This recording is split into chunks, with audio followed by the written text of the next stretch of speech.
If you like the story, you can support the author on Patreon. Link is in the description. Chapter 61, A Fraudulent Combination. Rhodes' evaluation of the two Phantom Lord mages was: their combat awareness was slightly better than Jenny's. At least after being bitten by the Krugs, they immediately responded with attacks, attempting to escape. Furthermore, relying solely on magic items proved to be unreliable.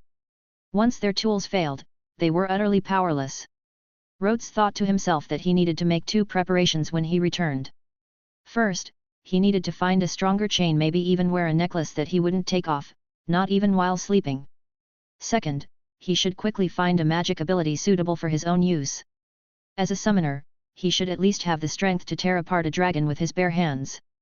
"What's wrong, Rhodes?" Myra noticed Rhodes' changing expression and asked, "You don't look too good. Did the plan go awry?" "No, it went too smoothly, almost unbelievably so." "Isn't that a good thing? It shows you're already very strong, Rhodes." Myra hadn't forgotten that the Guildmaster had sent Rhodes on this mission to help build his confidence. In a way, they should perhaps thank those two unlucky mages. Question: how does one maintain a cool demeanor while suppressing a smile after being complimented by a girl? In any case, Rhodes failed to suppress his smile. Fortunately, he only celebrated briefly without losing focus on the task at hand. Ambushes don't really count. Those two had some issues. Should we take them back to the guild and have Loki interrogate them? Loki only enjoys collecting torture devices, she doesn't actually use them. Myra tried to correct Rhodes' misconception, don't get the wrong impression of her. Oh. Since Myra had emphasized it, Rhodes decided to believe it about 98%, anyway. In that case, we'll interrogate them ourselves. But I'm worried they won't tell the truth. Should we hand them over to Warren? Warren can only read strong thoughts, not fully read someone's mind, Myra explained. Besides, you know about Warren's situation lately. True, Rhodes acknowledged. The previous incident involving Warren hadn't completely blown over yet. Actually, there's a simpler way, Myra thought for a moment before using her transformation magic. We can just ask them like this. Rhodes looked at the man Myra had transformed into. Is this Gajiel, one of Phantom Lord's elite mages? Myra nodded, I saw his picture in a magazine. As long as we don't take too long, they won't notice. Rhodes was impressed by Myra's cleverness and adaptability, but he had one concern. But having you face dangerous people directly like this doesn't seem very safe. Myra's expression showed a hint of resignation. This concerns the conflict between two guilds, and it affects whether our future missions will go smoothly. It's better to figure this out quickly. When it involved her guild mates, Myra felt compelled to act. Rhodes nodded reluctantly, all right, let me get things ready first. 10 minutes later, Gajiel and his masked lackey appeared before Stad and Fowl. At this point, Stad and Fowl were buried up to their necks in the ground, only their heads above the surface. The summoned creatures that had been guarding them fled in apparent terror upon seeing Gajiel. Gajiel gave a look to his sidekick, as if to ask, this is your version of getting things ready? The masked sidekick, whose grin was hidden beneath his mask, shrugged slightly. Safety first, right? Ga. Gajiel, sir. Stad could hardly believe it. At the moment when his life had nearly ended, he had been saved by none other than his idol. The sidekick stepped forward and arrogantly asked, you know Mr. Gajiel? Are you from Phantom Lord? Given that Phantom Lord was a large guild with branches, it wasn't unusual for members not to recognize one another. Stad quickly replied, we're from the Cactus Branch. Gajiel, sir, please save us. The sidekick continued questioning on Gajiel's behalf, why are members of the Cactus Branch in a place like this? Stad didn't doubt the masked sidekick's identity at all. In fact, he was envious that he could speak on behalf of Gajiel. We had a request to handle in Crocus. Then, yesterday, we saw some people from Fairy Tale flaunting themselves in the shopping district. A guild like that, playing childish games, standing on equal footing with our Phantom Lord? So, we decided to wait here today to teach them a lesson, to make them look foolish. Stad ranted about Fairy Tale's nonsense and praised the might and professionalism of Phantom Lord. Gajiel exchanged a glance with the sidekick. These two had been present during yesterday's competition with Jenny? And after going through all this trouble, risking creating tension and facing retaliation from the Magic Council, their motive was this simple? The sidekick frowned, All that effort just to teach them a lesson over something so trivial. Stad froze. How could teaching fairy tale a lesson be trivial? Opposing fairy tale was something Phantom Lord was always ready to do whenever they got the chance. After all, in his pre-join research about Phantom Lord, Stad had learned that one of the guild's founding purposes was to rival fairy tale. How could anyone from Phantom Lord call this trivial? This masked man didn't seem right. He doesn't deserve to stand by Gajiel's side. That position should be mine. The sidekick thought he'd said something wrong and that Stad had become suspicious. He was about to make an excuse, but suddenly, Stad shouted in anger. How did someone like you even get into the main guild? Gajiel, sir, he doesn't deserve to be by your side, let me follow you instead. Well, that confirmed it, their motive really was that simple. Gajiel finally spoke, if he doesn't deserve it, do you think you do, after this embarrassing ambush on fairy tale? Gajiel, sir. Stad stammered, unable to argue. He hadn't even laid eyes on the fairy tale members. Gajiel delivered the final blow with precision. By that look on your face, were you not even attacked by fairy tale? Did you just get beaten up by a bunch of ordinary beasts? Stad's face flushed bright red. How could they have been ordinary beasts? Surely they weren't. But as soon as Gajiel showed up, the beasts had fled in terror. Could it really have been because he and Fowl were just too weak? Stop embarrassing yourself. Stad was so ashamed he wanted to disappear. Gajiel squatted down beside him, pointed a finger near his temple, and Stad instantly fell asleep. It was a sleep spell, one of the minor magics Myra had mastered. Nowhere near as powerful as Mistogan's, but decent enough for self-defense. The already unconscious Fowl was also put to sleep with the same spell just to be extra cautious, thanks to a certain someone's influence. Gajiel stood up, light shimmering around him as he returned to Myra's form. She rubbed her throat, talking in a deep voice is exhausting. When Myra looked up, she saw Rhodes staring at her. What is it? Did I do something wrong? No, I'm just cleansing my eyes, trying to get Gajiel's face out of my head. Myra mischievously smirked, and her face transformed back into Gajiel's. Is this the face? Pfft. Chapter 62, Why? The two Phantom Lord mages were much more straightforward than Rhodes had imagined. They were simply unhappy seeing members of fairy tale, so they wanted to teach them a lesson. Since they didn't want to cause trouble in the capital, they chose to ambush them in the wilderness. Perhaps there was also a bit of desire to stand out in their guild or earn some credit. But ultimately, their motives were simple, their plan was simple, and they were defeated just as simply. Rhodes wasn't sure how the guild would handle such incidents, so he sought Myra's opinion on what to do with the two. Myra thought for a moment and said, at most, we could file a complaint with the council. After all, this is just a conflict between a few of us, not something that would escalate into a direct guild war. Besides, if we complain to the council, they might just retaliate, especially given how the council feels about our guild. Rhodes understood what she meant. This was essentially just a kid's fight. If it were escalated to the council, both guilds would likely receive equal blame, and both guild masters would be expected to submit apologies. Considering that fairy tale tends to get into trouble more often, their own guild master would probably face even harsher criticism. So, the best way is to pretend nothing happened. We just found two people who were attacked by beasts on the road. Myra nodded, something like that. If you still feel annoyed, we can give them another beating. Rhodes looked at the two.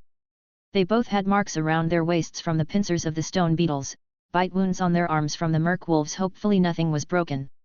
After being forcibly dragged into and out of the ground by the Krugs, they were covered in dirt and looked pitiful. Forget it, Rhodes said, what's the point in beating up people who can't fight back? How long will they stay asleep? Myra replied, if no one disturbs them, the magic will wear off in under half an hour. When they wake up depends on how well they usually sleep. Then let them sleep well here. Rhodes suggested, should we ask the driver to take a detour? Since there were no dangerous beasts nearby, Rhodes silently hoped they might run into a thief or two. How devious! Myra laughed, I agree. She didn't have any sympathy left for the two who had wanted to teach her a lesson. Welcome back, Myra. By the time they returned to the guild, it was evening, and the guild was bustling with activity. As soon as Myra walked in, she was warmly welcomed, whereas Rhodes received an enthusiastic interrogation. Naturally, Wakaba and Macau led the charge. You're so sly, sneaking off with Myra to have fun in Crocus. Damn, I'm so jealous. It was a mission, an escort mission. I wish I could take on a mission like that. Hey, you didn't take advantage of Myra, did you? Like, last night? Of course not, we stayed in a suite, but the rooms were separate. You jerk, a suite? Let's duel. Rhodes thought about it. Dueling wasn't a bad idea, considering those two from earlier had been so weak. Practicing with his guildmates sounded good. Elfman, come say something too. I just spoke to my sister, she said Rhodes did a great job as a bodyguard. Elfman flexed his arm, truly a man. Elfman's betrayed us. What did you say? Betrayal isn't something you can accuse a man of. The conversation that had started as questioning Rhodes about Myra soon veered off into a fight, leaving Rhodes standing aside. Just a minor scene, he was used to it. Rhodes, can you come over for a moment? The master, sitting cross-legged on the counter, waved at Rhodes. Myra stood beside him, apparently ready to go back to work right after coming back. Master. The master nodded. How did the mission feel? Rhodes thought for a moment. Overall, it was pretty fun. The master smiled in relief. A kid who stayed at home all day was finally discovering the joys of going out. How wonderful. But then Rhodes added, it was also quite dangerous. Just casually walking around, and someone's already targeting us, it's troublesome. The master's smile vanished. Damn Phantom Lord, why did they have to cause trouble now? Maybe he should just go and fight them. In his younger days, Makarov was a powder keg that could explode at the slightest provocation. Only old age had tempered his temper somewhat. And with so many children to take care of, he had learned to be more cautious. Had Rhodes and Myra returned with injuries, Makarov would not have hesitated to lead the entire guild to settle the score. But they had come back safe and sound. From Myra's recounting, it seemed that those troublemakers had suffered quite a bit, not even knowing who had beaten them in the end. Rhodes did well. Although his methods were a bit. But as long as he was protecting himself and his companions, that was all that mattered. The willingness to protect one another was the most appreciated quality in fairy tale. Makarov found himself growing more and more fond of Rhodes. Oh, right, Rhodes. Myra suddenly remembered, can you give me the request form? We need to finish the last step of the mission. Oh, right. Rhodes opened his backpack on the counter, taking out magic books and crystals one by one. Makarov's expression darkened. Do I really appreciate this kid? Oh, master, I didn't use any of these, so I'll return them to the warehouse later. Items like these, as long as they weren't consumed, didn't need to be paid for, just a small perk for guild members. But Makarov was now seriously considering whether he should start charging a rental fee, to curb some of Rhodes' bad habits. Here it is. Rhodes found the request form, handed it over, but then pulled it back again, asking, should I hand it to the client now, or to the guild assistant? Myra smiled. Now, it's to client Myra Jane, to sign off on Rhodes' completion of the task, and also to pay the mission fee. Lockie and her two friends watched as Rhodes and Myra completed the final steps of the mission, looking like they were playing house, and couldn't help but smile. Hee, how did they come back so in sync after just one trip? Gotta grill Myra about this later, hee. Myra took some cash out of her purse and handed it to Rhodes, then filled in the mission log with the completion time.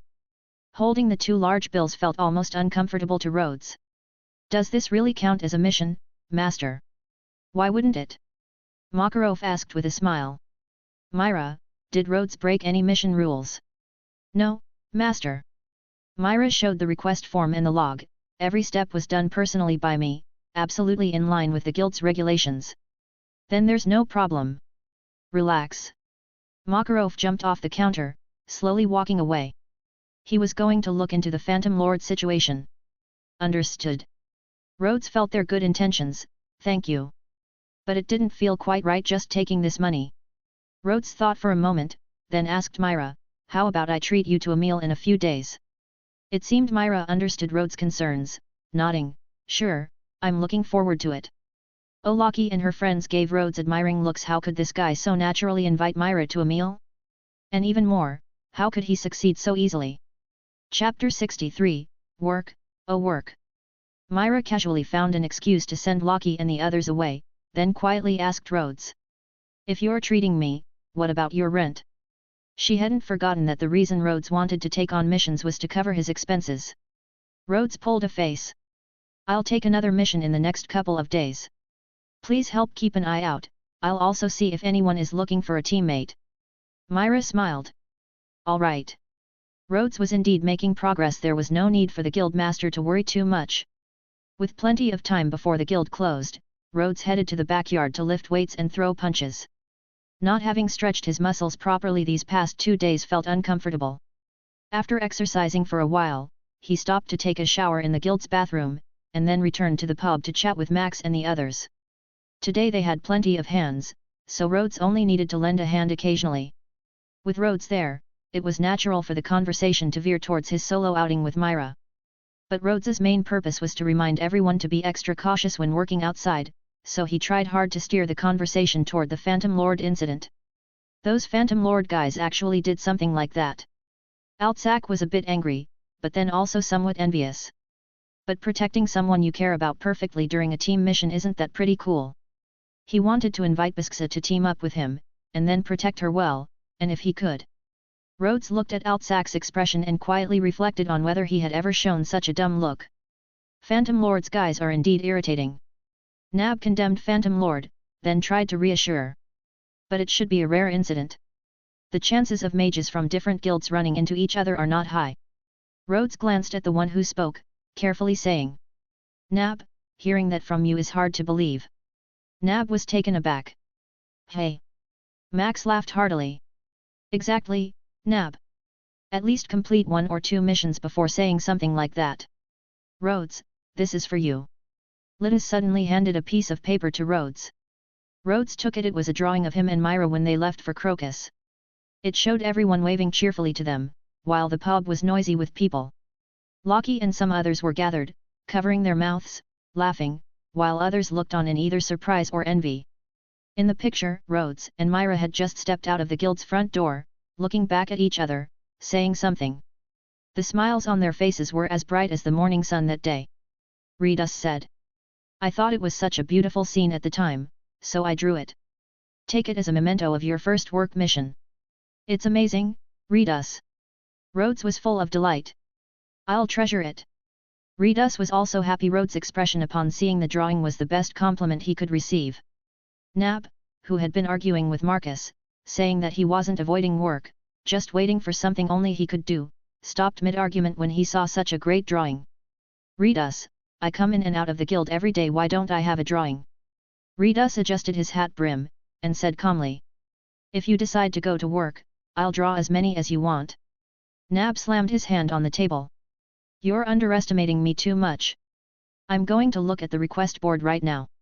Rhodes couldn't help but warn. Don't be rash, choose carefully. Rhodes said. No need to be nervous. I bet Nab will be back in 10 minutes. Max laughed. No, the request board has a lot today, maybe 20 minutes. Famous scene in fairy tale, Nab looks at the request board. Non-existent scene in fairy tale, Nab actually goes to work. Rhodes still couldn't understand what psychological issue Nab had. He clearly wasn't weak.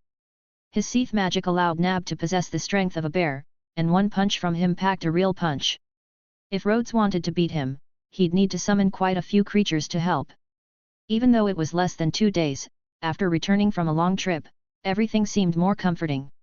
It wasn't just in the guild, his home felt that way too.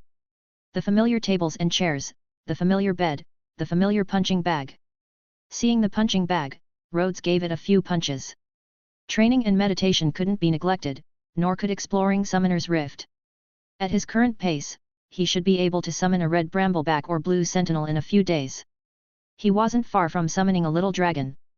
The next morning, Rhodes headed to the guild as usual. After handling some chores, he went to check the request board. The highest paying requests were generally monster hunting or apprehending dangerous criminals. Many of these had rewards in the hundreds of thousands. But these missions were almost at S-rank level. Rhodes could take them, but Myra would certainly reject them. The lower paying ones were more mixed. Most were missions within Magnolia or nearby villages. Things like irrigating fields, gathering rare herbs, catching perverts, finding lost items. From things affecting a village's livelihood to helping teenagers through adolescence. Rhodes looked at them one by one, and they were either not in his area of expertise, or the pay wasn't enough to cover the effort. This kind of frustration was common for anyone trying to find the right job. As he focused on the board, a hand wearing a ring reached out, tearing down a catch the pervert request. Rhodes turned and saw a handsome man. Loke. Hey? You, hello. Loke had barely said hello before retreating 5 meters away. Rhodes was displeased being treated like something dirty wasn't pleasant. I thought you'd know by now my magic isn't the same as celestial spirit magic. Yeah, sorry. It's just a habit. Loke, holding the request, awkwardly made his way to the counter. Wanna team up? I'm good at searching. Whoosh. Loke seemed to fast forward instantly, appearing right in front of Myra. Solo mission request to catch and tail the suspicious person harassing the client. Myra looked at the request and nodded, but before she could even say a word, Loke was gone like the wind. Rhodes. Alright, inner conflicts aren't easily resolved whatever they were. Rhodes decided to practice magic in the backyard and wait to see if any new requests came in today. Oh, he should send Worm to the kitchen to freeload some food. Afternoon came, and the guild was as lively as ever. Natsu had just finished devouring a special fire dish, satisfied, leaning back against the table. Gray wasn't here today. It felt weird. He wanted to punch Gray in the face a couple of times. Happy, having eaten 2 grilled fish, lay sprawled on the table, belly round. Natsu, looks like we're almost out of money. Hey. Natsu opened his wallet, dumping its contents onto the table. A few coins clinked out, followed by a couple of light bills.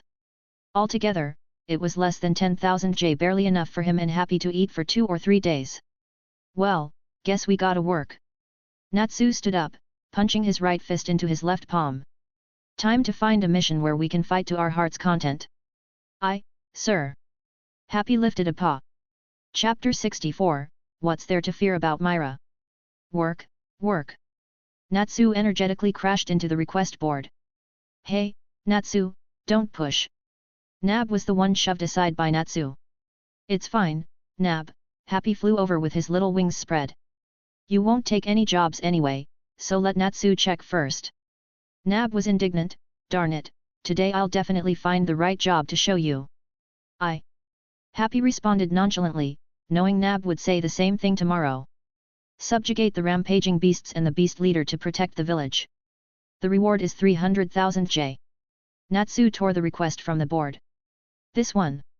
A fight to be had, a high reward, and beasts that usually feared fire. This kind of request was perfect for Natsu. Myra, I want to take this mission. Subjugate the rampaging beasts and Myra considered it for a moment. The client mentioned that the beast horde was large. It could be tough for just one person. Why not form a team? Natsu responded naturally, Happy and I are a team. Happy raised his paw. Myra smiled, that counts too. Happy drooped his head, that's so unfair. Happy is a very good partner. Myra patted Happy's head. But if you find another reliable companion, it would make things much easier. Team up. Natsu thought about it seriously. Myra wouldn't lie about something like this. If she said it was better to team up, then it must be true. Happy looked around at their guildmates in the pub. Who should we team up with? Macau? Wakaba? No. Natsu shook his head with a look of disdain. They're reliable, sure, but they're also annoying. What about Kana? She'd spend all the reward on booze. Marcus. Too naggy. Then. Happy suddenly realized everyone had troublesome personalities. Of course, Natsu himself was also troublesome. Hey, Myra, is there anyone suitable to team up with Natsu? Natsu, sensing something was off, was outraged. Hey, Happy, don't make it sound like no one would want to team up with me. Happy covered his mouth with his paws, and in a low voice, whispered to Myra. It's because Natsu always causes destruction and gets our rewards docked. A lot of people don't want to team up with him. Happy. Natsu pounced, grabbing Happy's cheeks. Myra chuckled, letting them bicker for a bit before suggesting. Why don't you ask Rhodes? He's been looking for someone to team up with, though he's not too keen on subjugation missions. Myra wasn't sure if Rhodes would want to do this mission, but teaming up with Natsu seemed somewhat reassuring, maybe? Natsu thought about it, Rhodes recently seems to have summoned some interesting creatures. Happy objected, but he can't summon fish. Isn't there a crab? Natsu clapped his hands and turned to leave. Decided, let's go find Rhodes. Happy hurried to catch up, calling out, Natsu. A crab isn't the same as a fish.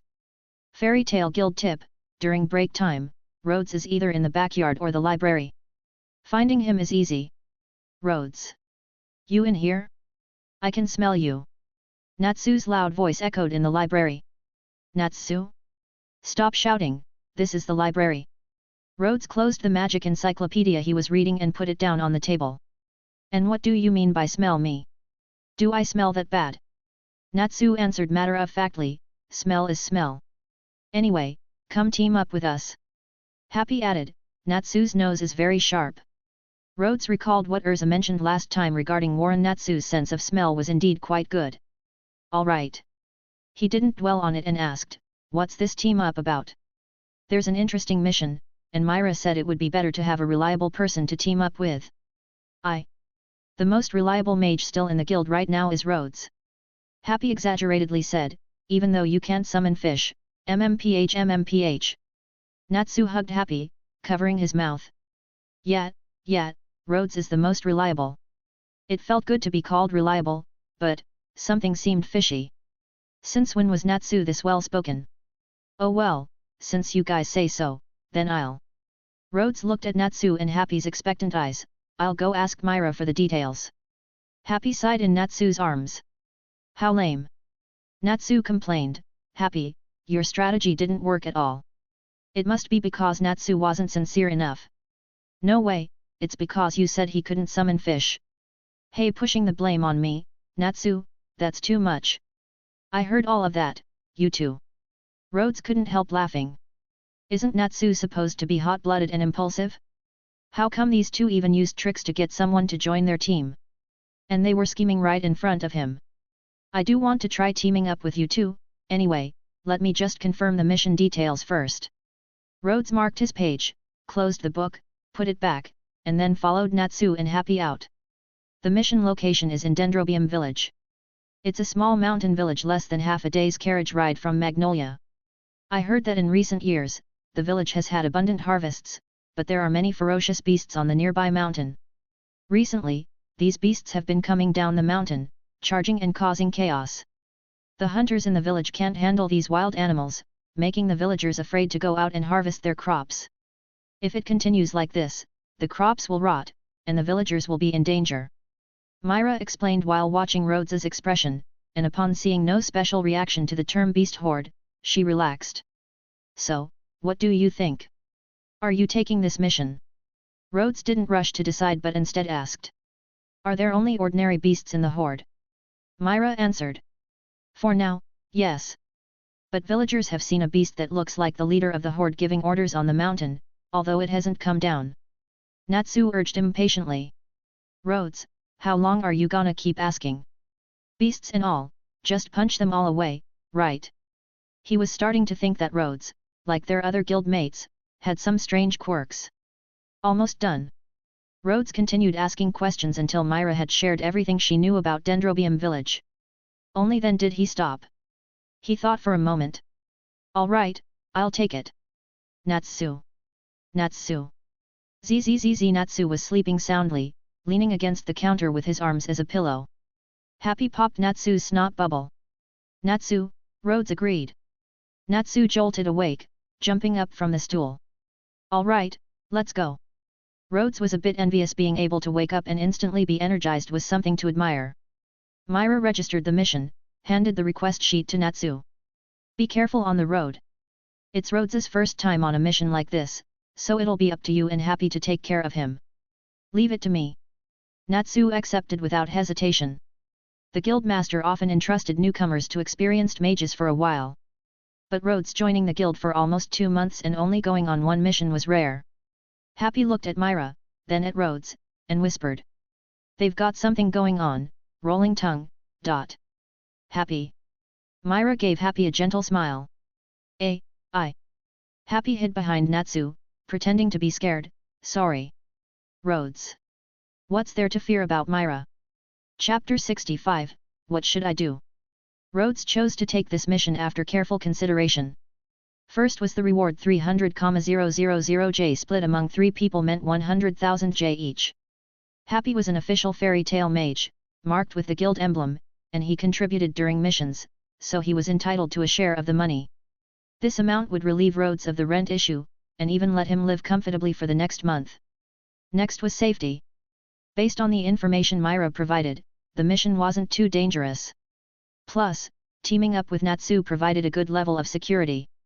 It was just dealing with some wild beasts, nothing too big of a problem. Rhodes could already picture the 100,000 J waving at him, assuming Natsu didn't do something crazy again, like accidentally destroying the village. This was something to keep an eye on. With the formalities of accepting the mission complete, the trio split up.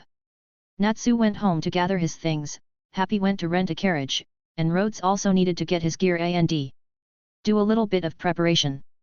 Even when in a team, one couldn't afford to be careless.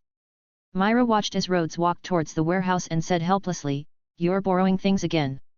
Rhodes smiled sheepishly, "Better be safe than sorry, right?" Myra corrected him, "It's called being prepared for a rainy day." "Oh, right." Myra wanted to say it wasn't necessary, but considering that this was Rhodes's first subjugation mission, she let him be. A few minutes later, Rhodes returned empty-handed, with a somewhat dejected expression. "What happened?" Myra asked. "The master wouldn't open the warehouse door. He said with Natsu already being dangerous enough, taking any explosive magic crystals would make the village disappear." Rhodes looked slightly hurt. "They're for self-defense, not for causing terror." Myra couldn't help but laugh. "Please make sure to keep Natsu in check and don't let him cause trouble." "Got it." Rhodes waved his hand, "I'm off. Take care." Once Rhodes stepped out of the guild hall, Myra turned her gaze back. Loki jumped onto Myra, mimicking Myra's tone. "Take care, on the road." Myra scolded, "Loki, what are you up to now?" "It's not about what I'm up to, it's about what you're up to, Myra." Loki lowered her voice, "How's it going between you and Rhodes?" "What? Love? Romance?" Loki clasped her hands together, a dreamy expression on her face, saying. The talented new member of the guild and the guild's leading lady spending time together, falling in love during a protection mission. And then, he trains hard to protect her, works tirelessly to take care of her, their feelings for each other progressing rapidly until they finally walk down the aisle. Ah, such a romantic love story. Myra sighed, "Don't make stuff up, and your sequence of events and cause and effect are all messed up." Beautiful poetry always requires a little editing of life's rhythm, Loki reasoned. "By the way, Myra, surely you've noticed, right? The way Rhodes looks at you is different from the way he looks at others." Myra gently shook her head, "It's probably just gratitude for some help I gave him before." Loki disagreed, "No way. When Levi and I lent Rhodes stuff and answered his questions, we saw the grateful look too. It wasn't like that. It wasn't sparkling." "Don't say any more, there are customers wanting drinks over there, hurry and go." "Yes, yes." Loki left, and Myra lowered her gaze. Even Loki said so. During the celebration the other day, Jenny had told Myra backstage. "You should know how much dating affects us as gravure models, right? Popularity would drop drastically." Popularity wasn't important to her, the real issue was herself. Myra wasn't a clueless young girl. She could sense Rhodes's feelings for her. Part of it was gratitude, part of it was companionship, and another part. That seemed impossible. Rhodes was the best new recruit, not just this year but in recent years. The master even called him a summoning magic genius. In just a short time, he'd learned to maintain a large number of summoned creatures simultaneously. He was meticulous and cautious, practiced diligently every day, and whenever he faced setbacks, he just kept pushing on. But what about herself? Impulsive, overconfident after passing the S-class exam, she arrogantly led her siblings into an adventure. And in the end, Elfman had to risk his life to take in the Beast King, and she couldn't even protect Lysina. She ended up in this weakened state. The smile she kept every day wasn't because she'd forgotten her sorrow, it was to ensure Elfman didn't blame himself, to help him move on from the shadow of guilt, and to avoid worrying her guild mates. As long as Elfman could move on and live a good life, that was enough. As long as her guildmates could think of good times when they saw her and not that tragic event, that was enough. As for herself, pain, sadness, loss of power, it was all her own doing, her punishment for arrogance. Love? Happiness? Even the hope of a new family? These were things she felt someone like her couldn't have. But Rhodes's feelings. Myra, 2 beers over here. Myra closed her eyes, and when she opened them again, she had her usual smile back on, coming right up. What should I do? What are you doing exactly? Rhodes sat in the carriage, looking at Natsu, who had kept them waiting for nearly 10 minutes.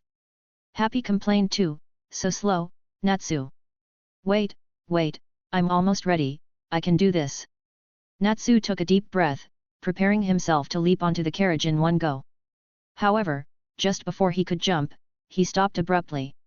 Maybe I should just walk. Hey, Happy, what are you doing? Let me go. Happy spread his wings, grabbed Natsu by the shoulders, and tossed him into the carriage. He then shouted, Mister, let's go. Hiya. The driver, already impatient from the heat and waiting so long, cracked the reins, setting off at once. Let go, ugh. Natsu stopped struggling, slumping in the carriage with a greenish face, speaking weakly, let me off. Rhodes carefully shifted away from Natsu's direction. Being this carsick is a bit much, isn't it? Happy said, Natsu has no resistance to any form of transportation. I heard Gray mention it once, but I didn't think it was this serious. Rhodes, unable to resist, poked Natsu's puffed-up cheek. When he heard a muffled groan, he quickly pulled his hand back. Suddenly, he felt uneasy again. Doesn't this mean he's completely incapable of fighting? You can do whatever you want to Natsu now. Like this, and like this. Happy pulled on Natsu's cheeks, styled his hair into a pointy tuft, then rolled around on Natsu's back, thoroughly messing with him. Happy. Natsu said weakly, stop the carriage. I'll never forgive you. Mister, definitely don't stop. Chapter 66, Who is Listener? It looked like Natsu and Happy had a really good relationship. The way they messed around reminded Rhodes of his own siblings. He asked, Happy, when did you meet Natsu? When I hatched from an egg, it was X778, Happy replied. That's 5 years ago, hatched from an egg. Rhodes caught on to something unusual. I was hatched by Natsu, with help from Elfman and Listener. Wait, cats are. Rhodes wanted to say that cats are mammals, but considering that this was a magical world and Happy was a talking, flying cat, it made sense. Who is Listener? Happy's ears drooped, and tears welled up in his eyes. Listener was Myra and Elfman's little sister. Last year, when she went out for work. Rhodes was stunned. Myra's sister? And she had already passed away? Did Myra have a sister? Myra wouldn't have said anything about this herself, and others in the guild, out of respect for Myra and Elfman, wouldn't mention it. So Rhodes had no way of knowing. Last year. That girl who smiles at everyone every day, she went through such a loss not too long ago? Behind that smile, there must be a strong heart, filled with thoughts of not wanting her guildmates to worry. I'm sorry, Happy. Rhodes selfishly wanted to ask more, but seeing Happy's expression, he couldn't bring himself to continue. Natsu says, no matter what happens, we have to move forward with strength. Listener is gone, so we have to carry on for her. Happy rubbed his eyes, shaking his head vigorously. I'm a fairy tale wizard too, I'm also strong. Happy, you're very strong. Rhodes patted Happy's head. He was still just a 5-year-old child. And Natsu could say something like that. It was indeed like something Natsu would say. Rhodes looked at Natsu. He didn't seem to have any reaction. Could he have already lost consciousness? Natsu. Ugh. He hadn't passed out, but there wasn't much response, just some vague groaning. Rhodes suggested, how about we stop and rest for a while? No, if we don't make it to the village before dark, we'll have to camp outside. Besides, even if we stop, as soon as we start moving again, he'll just end up like this again. Happy objected, he was used to Natsu being like this. It was better to just get all the suffering over with in one go rather than making him suffer repeatedly. Rhodes asked, when you carry him and fly, does he get like this too? That's so rude, Rhodes. I'm not a means of transportation. Sorry, I didn't mean it like that. Rhodes clarified, I meant, why not just carry Natsu and fly over? Too far, my magic can't last that long, Happy explained. More importantly, it's exhausting. My arms get sore.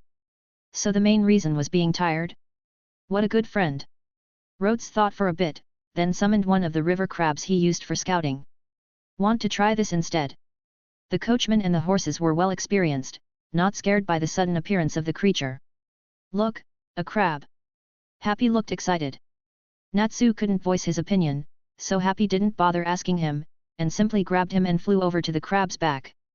The crab moved alongside the carriage, and in just a few seconds, Natsu regained his energy. He was jumping around on the crab's back, not scared of falling at all. Whoa, is this for riding? Awesome! You don't get carsick on a scuttle cab. Rhodes leaned out of the carriage window to look at Natsu and asked. Then why did you rent a carriage instead of just renting a horse? Natsu and Happy both blinked, and then they both smacked their palms into their hands, saying in unison, so that's an option too. Rhodes was shocked, is it because you didn't think of it? Actually, it wasn't just that. There were few people who offered horse rentals alone because managing the return of rented horses was a hassle. If they couldn't be returned in a timely manner, the owners didn't feel comfortable letting novices take care of the horses. Renting carriages came with fewer concerns since the coachman would accompany the carriage and handle any issues that arose. Seeing how excited Natsu and Happy were, Rhodes simply let them control the river crab using its antennae. With Natsu's enthusiastic shout of charge, the scuttle crab turned into an untamed beast, even using its speed boost ability under Natsu's urging. Ha ha ha! The scuttle crab ran wildly, and the sound of Natsu and Happy's laughter echoed across the fields. The coachman began to wonder, with this kind of magic, why did you even rent a carriage? That big crab could easily carry 3 people. But a few minutes later, Happy flew back by himself. Rhodes asked, got tired of playing? Happy landed on the carriage seat, laying down exhausted, tongue out. Too hot, only Natsu can stand the Sunday. And that explained why they rented a carriage. Natsu rode the crab until he finally came back, moving alongside the carriage. He shouted excitedly. Rhodes, let's keep teaming up from now on. Rhodes asked, just because of the scuttle crab? Yep. But for long distances, you'll still need to take a train or boat. Natsu laughed carefree, then we won't team up for long-distance missions. So pragmatic. Rhodes snapped his fingers, making the scuttle crab disappear, causing Natsu to suddenly face-plant onto the ground. He jumped up and shouted towards the carriage, what are you doing, Rhodes? Oh dear, magic power depleted. Happy surprisingly joined in, backing Rhodes up, depleted. Natsu should just run behind the carriage. Run behind the carriage. Natsu yelled angrily as he chased after them, you two jerks, stop right there. Rhodes and Happy looked at each other, both unable to help but laugh. After a while of fooling around, Natsu ended up riding on the scuttle crab again, though his expression stayed grumpy. That jerk Rhodes. He needed to find Rhodes' weakness and prank him well. And Happy too, who joined in on Rhodes' trick next time, he'd steal his grilled fish. Meanwhile, Rhodes and Happy were getting along pretty well. Rhodes used the travel time to learn more about Happy's aram magic. That was the magic Happy was born with, so Rhodes asked about how long Happy could fly, how much weight he could carry. Knowing your teammates' capabilities was crucial. Suddenly, Happy asked, Rhodes, why don't you bring out Worm to play? Worm doesn't like the hot weather, so... Rhodes paused, then realized. Oh no, I forgot Worm in the guild kitchen. Rhodes had taken Worm to the kitchen in the morning to help Mr. Cook experiment with some new poro dishes, but he'd forgotten to bring Worm when they left the guild. Happy snarked, that's so careless. It wasn't a big problem, really. Worm would find its way back on its own, and it was probably enjoying itself thoroughly, eating and having fun in the kitchen. Chapter 67, Would you eat your own summoned beast? The sun gradually moved westward, growing larger and shifting towards an orange-red hue, with its light becoming softer. On a seemingly flat road that appeared straight up close but winding from afar, a double harness carriage moved forward at a leisurely pace. Nearby, a scuttle crab wandered around the carriage, sometimes moving quickly, sometimes slowly, sometimes farther, sometimes nearer. The roadside was lined with golden wheat fields. There wasn't much wind today, so there were no waves rolling through the wheat, but that didn't bother the one person and one cat peeking their heads out of the carriage window, taking in the rural scenery in silence. Hey! I see the mountain, we're almost there. The silence was broken by a young man with cherry pink hair riding the crab's back. Hey, coachman, hurry up. You're so loud, Natsu, Happy complained. Rhodes nodded in agreement, yet, no sense of mood at all. Natsu got annoyed seeing the two of them in such harmony and yelled, flailing his arms on the crab's back, you two. Since when did you get so close? Rhodes replied, when you were carsick. Happy struggled to contain his laughter, also when you face-planted earlier. That's it. Stop the carriage, I'm gonna make you pay.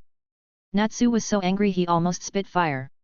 After a while of messing around, Rhodes suddenly turned serious. Natsu, about 800 or 900 meters ahead, there are wild boars 5, no, 6 of them. Oh, you can see that far. Natsu stood on the scuttle crab's back, straining his eyes to see, but with the curving road, uneven terrain, and wheat fields, he couldn't spot anything. Why not try and see if you can smell the stink of the wild boars? Rhodes casually suggested. Natsu immediately put his head back, his nostrils flaring. Got it. Leave it to me. With a tug on the scuttle crab's antennae, Natsu shouted, charge. Natsu. Rhodes wanted to say he had a plan for dealing with the boars, but Natsu dashed off too quickly, no chance to make him fall again. Happy said, don't worry, wild boars are no problem for Natsu.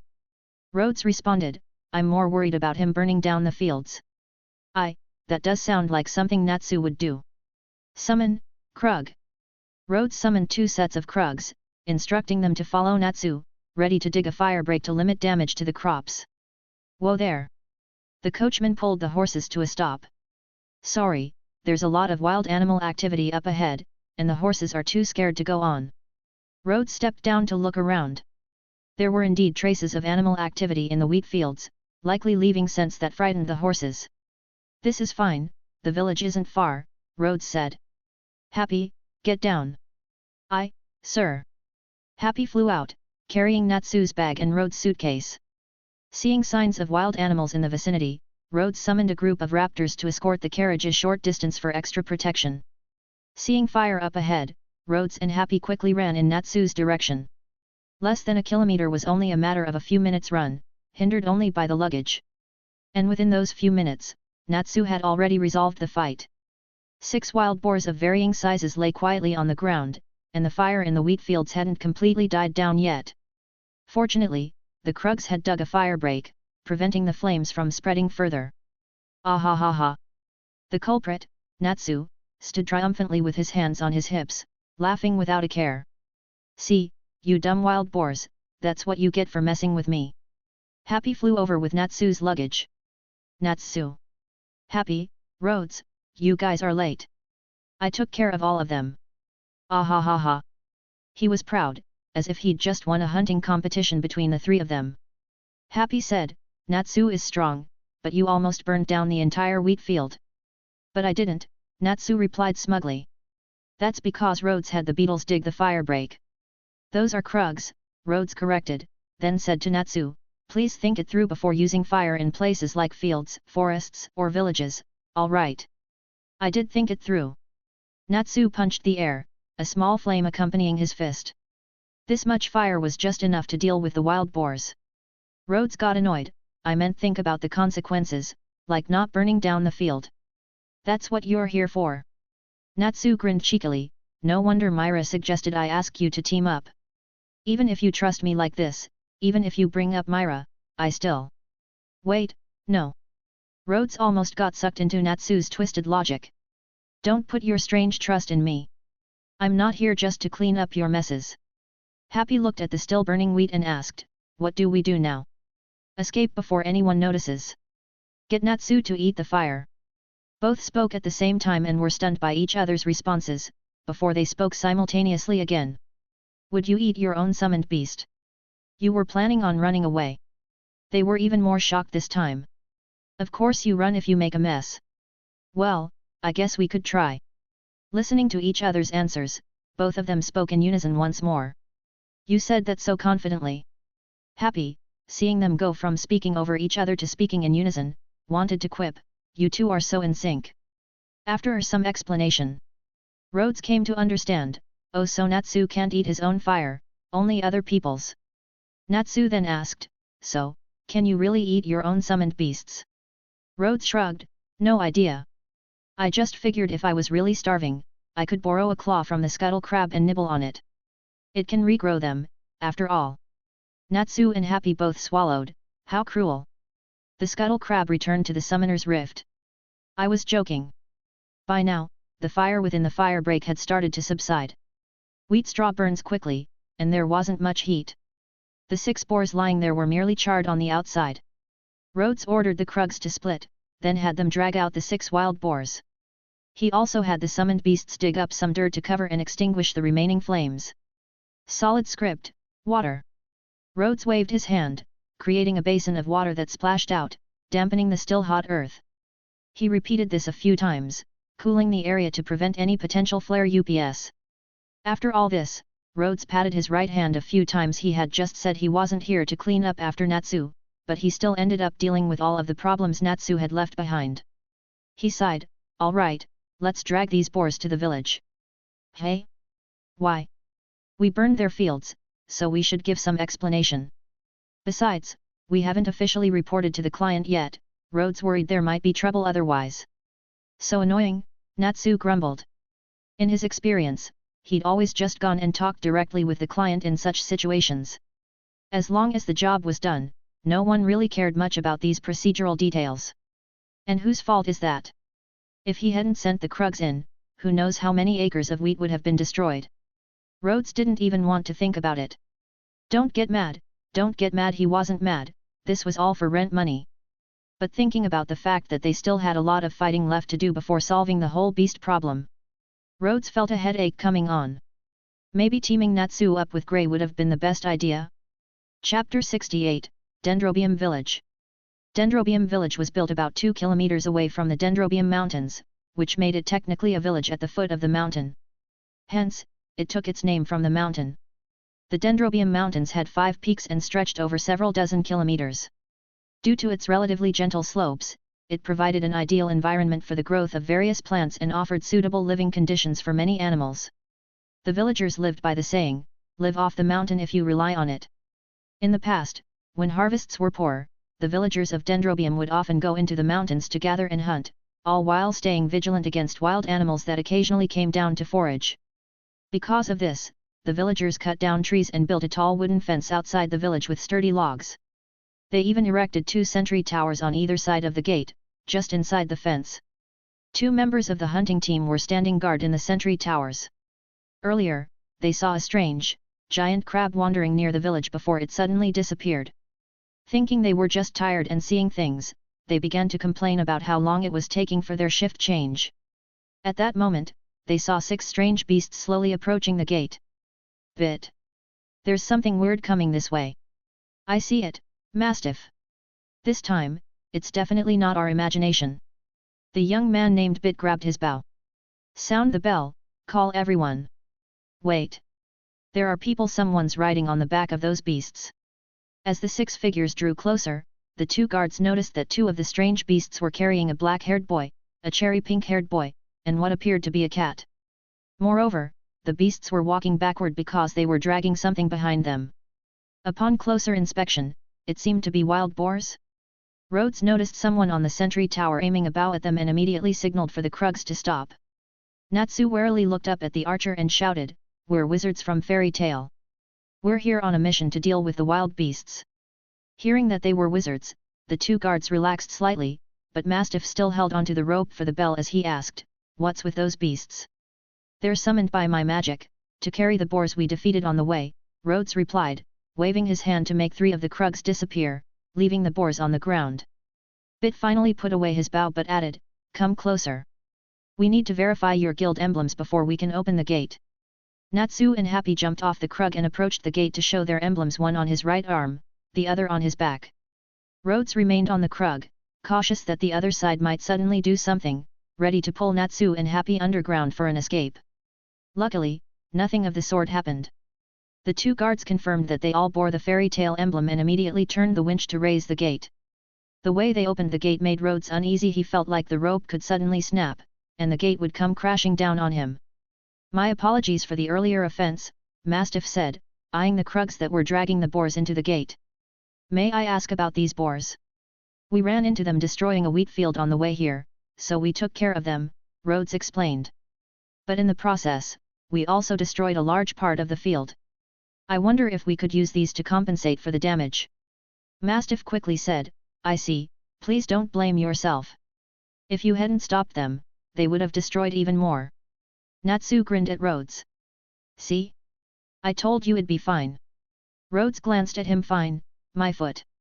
If I wasn't here today, this guy would be regretting his words. Rhodes asked Natsu to take out the commission letter and asked Mastiff, could you tell us where Mr. Panther Leopold lives? We need to confirm mission details with the client. That's the village chief's name. I'll take you there, Mastiff replied. Bit, take care of things here. Bit nodded. Make sure you call for help to deal with the boars. Mastiff waved and led Rhodes, Natsu, and Happy towards the chief's house. The chief's residence was in the center of the village, a two-story house with a large courtyard. Chief, the wizards from Fairy Tale are here. Seeing the courtyard gate open, Mastiff called out from the gate and led Rhodes and the others inside, waiting in the courtyard. Rhodes took the opportunity to observe the layout. The courtyard was quite spacious.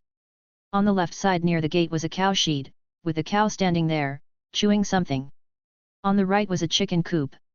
Because evening was approaching, there were no chickens outside, though occasional clucking sounds could be heard from inside the coop. Further in, there were two somewhat simple huts on either side, possibly used as a woodshed or storage. If things go south, I can call the Krugs to burrow out. The courtyard wall isn't high, so the raptors could carry us out, or the scuttle crabs could break through. If there's no time to summon anything, I could use the chicken coop as leverage to climb the wall, or even the cow shed. Rhodes planned several escape routes, feeling much more at ease. At that moment, an elderly man around 50 came out, leaning on a cane, accompanied by a young woman who looked to be under 30. The old man had deep-set eyes and a worried expression, probably due to concerns over the village's problems. The young woman had pale lips and a sorrowful look, as if she had just been crying. Are you the wizards who accepted the commission? The chief's voice was hoarse and weary. There are 3 of us.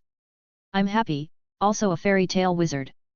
Happy sprouted his wings, flew up, and turned around to show his emblem. Natsu and Rhodes then introduced themselves. My apologies, it was my mistake, the old man said. I'm Panther Leopold, the chief of this village, and this is my daughter-in-law, Snow. He gestured to invite them inside. Please come in and sit.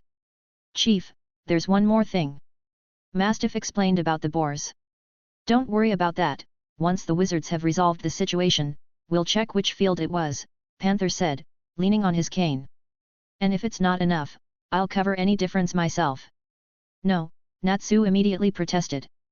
Whatever fairy tales wizards destroy, we take responsibility for. Right, Happy, Rhodes. You're even proud of it. It was indeed the rule, so Rhodes nodded helplessly. Then it's settled. Mastiff, you can go back to your duties. Yes, Chief. After Mastiff left, Rhodes frowned, feeling like the chief seemed a bit rushed. Could there be a problem? They followed Panther and Snow into the living room, where Snow quietly served them tea before standing behind Panther. Holding his teacup up to his mouth to pretend to drink, Rhodes took a moment to examine the living room. Finally, he spotted what was wrong. On the wall of the living room hung a black and white photo of an adult man. Upon closer inspection, Rhodes noticed that both Panther and Snow had black bands on their sleeves. Was it a family member who had recently died because of the beasts? Chapter 69, The Possible Beast King. That is my son, Cheetah, Snow's husband. Village Chief Panther Leopold spoke softly, and Snow looked heartbroken. I'm sorry. Rhodes didn't know how to comfort someone who had lost a loved one. Just like when he learned about Lysina, he didn't know if he should still smile in front of Myra. No, this matter is directly related to the commission. Panther said solemnly, after what happened to Cheetah, I must warn you that this mission could cost you your lives. If you have no confidence in completing it or need to re-evaluate the mission rank and reward, I can accept that. This client seemed quite reasonable, so Rhodes responded, could you tell us in detail? Bang!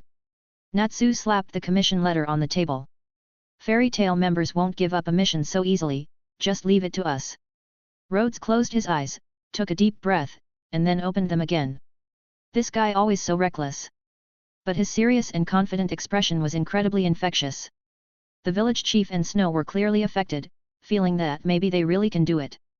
But Rhodes still wanted to understand more before making a plan. Please explain it in detail.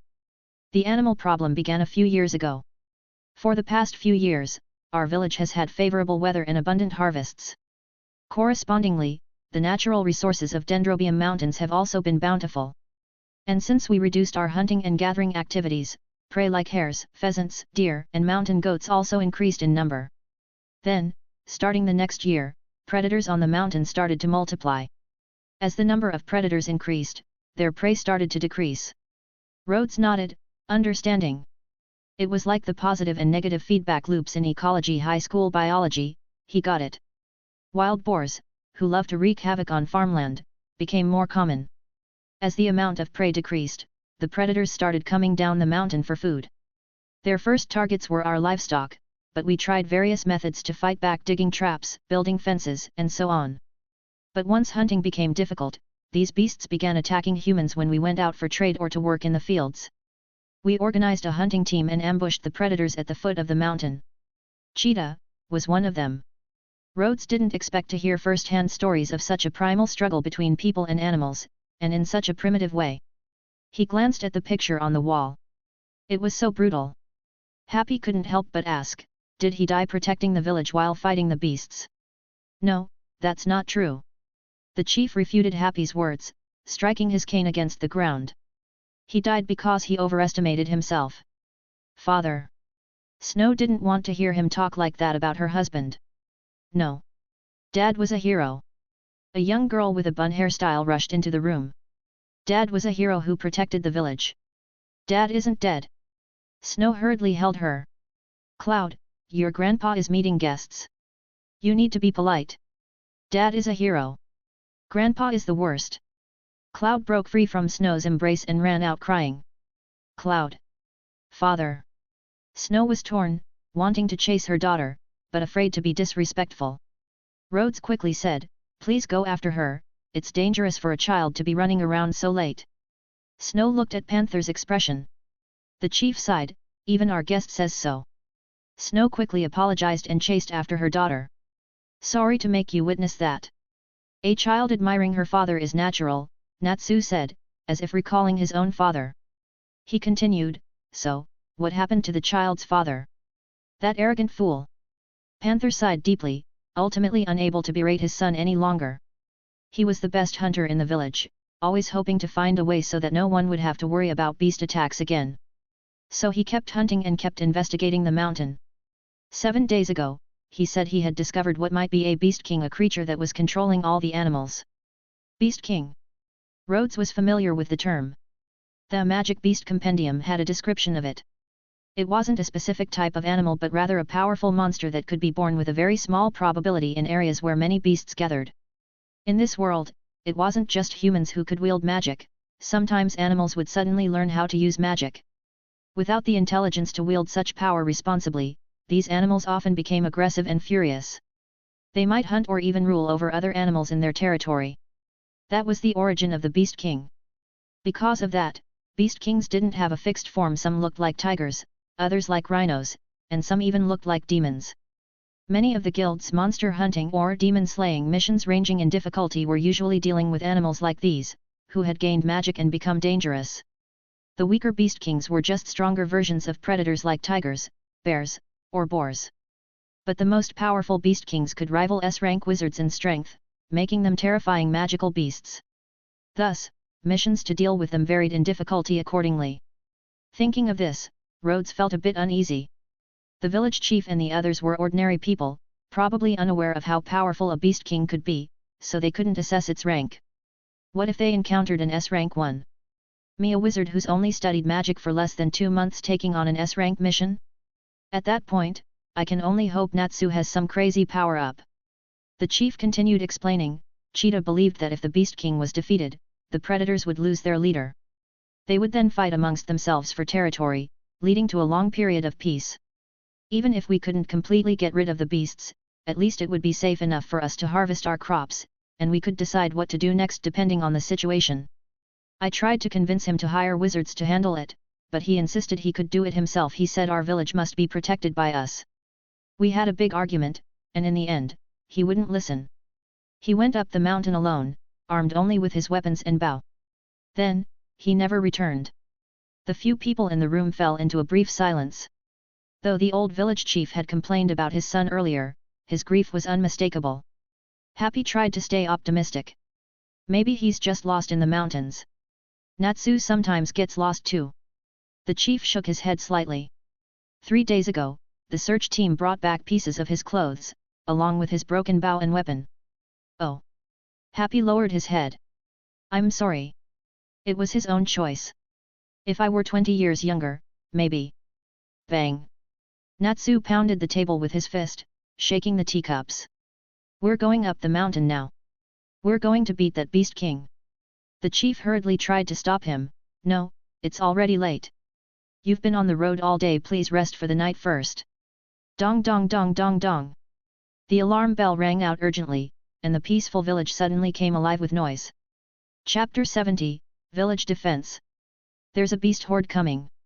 Judging by the bell ringing pattern, there must be a lot of them. The village chief explained the meaning behind the bell sound calmly. However, our village walls are quite sturdy, so there's no need to worry. No, defeating the beasts and protecting the village is our mission. We can't just ignore them when they're attacking, Natsu said, standing up, his fists meeting each other.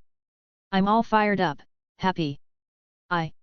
Happy understood, wings growing from his back as he grabbed Natsu and flew out. While airborne, Natsu yelled, "We'll go on ahead. If you're late, you'll miss out, Rhodes." Rhodes couldn't be bothered to respond. I actually wouldn't mind missing out. It's exhausting, providing mounts and cleaning up after you all the time. Mr. Rhodes, the beast horde is dangerous. Your companion. Don't worry, Natsu is strong, Rhodes replied. I'll head out as well. Please, wait. The village chief worried that Rhodes would suddenly fly away, hurriedly asking, is there anything we can do to help? Actually, there is one thing. Rhodes felt ashamed that he needed the chief's reminder. It was careless of him, almost letting Natsu's recklessness rub off on him. Please, go ahead. Could you organize the villagers to prepare water and sand, things that can be used to put out fires? What? Natsu uses fire magic, which is powerful but can easily cause accidents. Please notify the villagers in advance. Ideally, every household should be prepared. I understand. The chief nodded. He didn't know much about magic, but he figured fire magic must be effective against beasts. Answer the call, Raptor.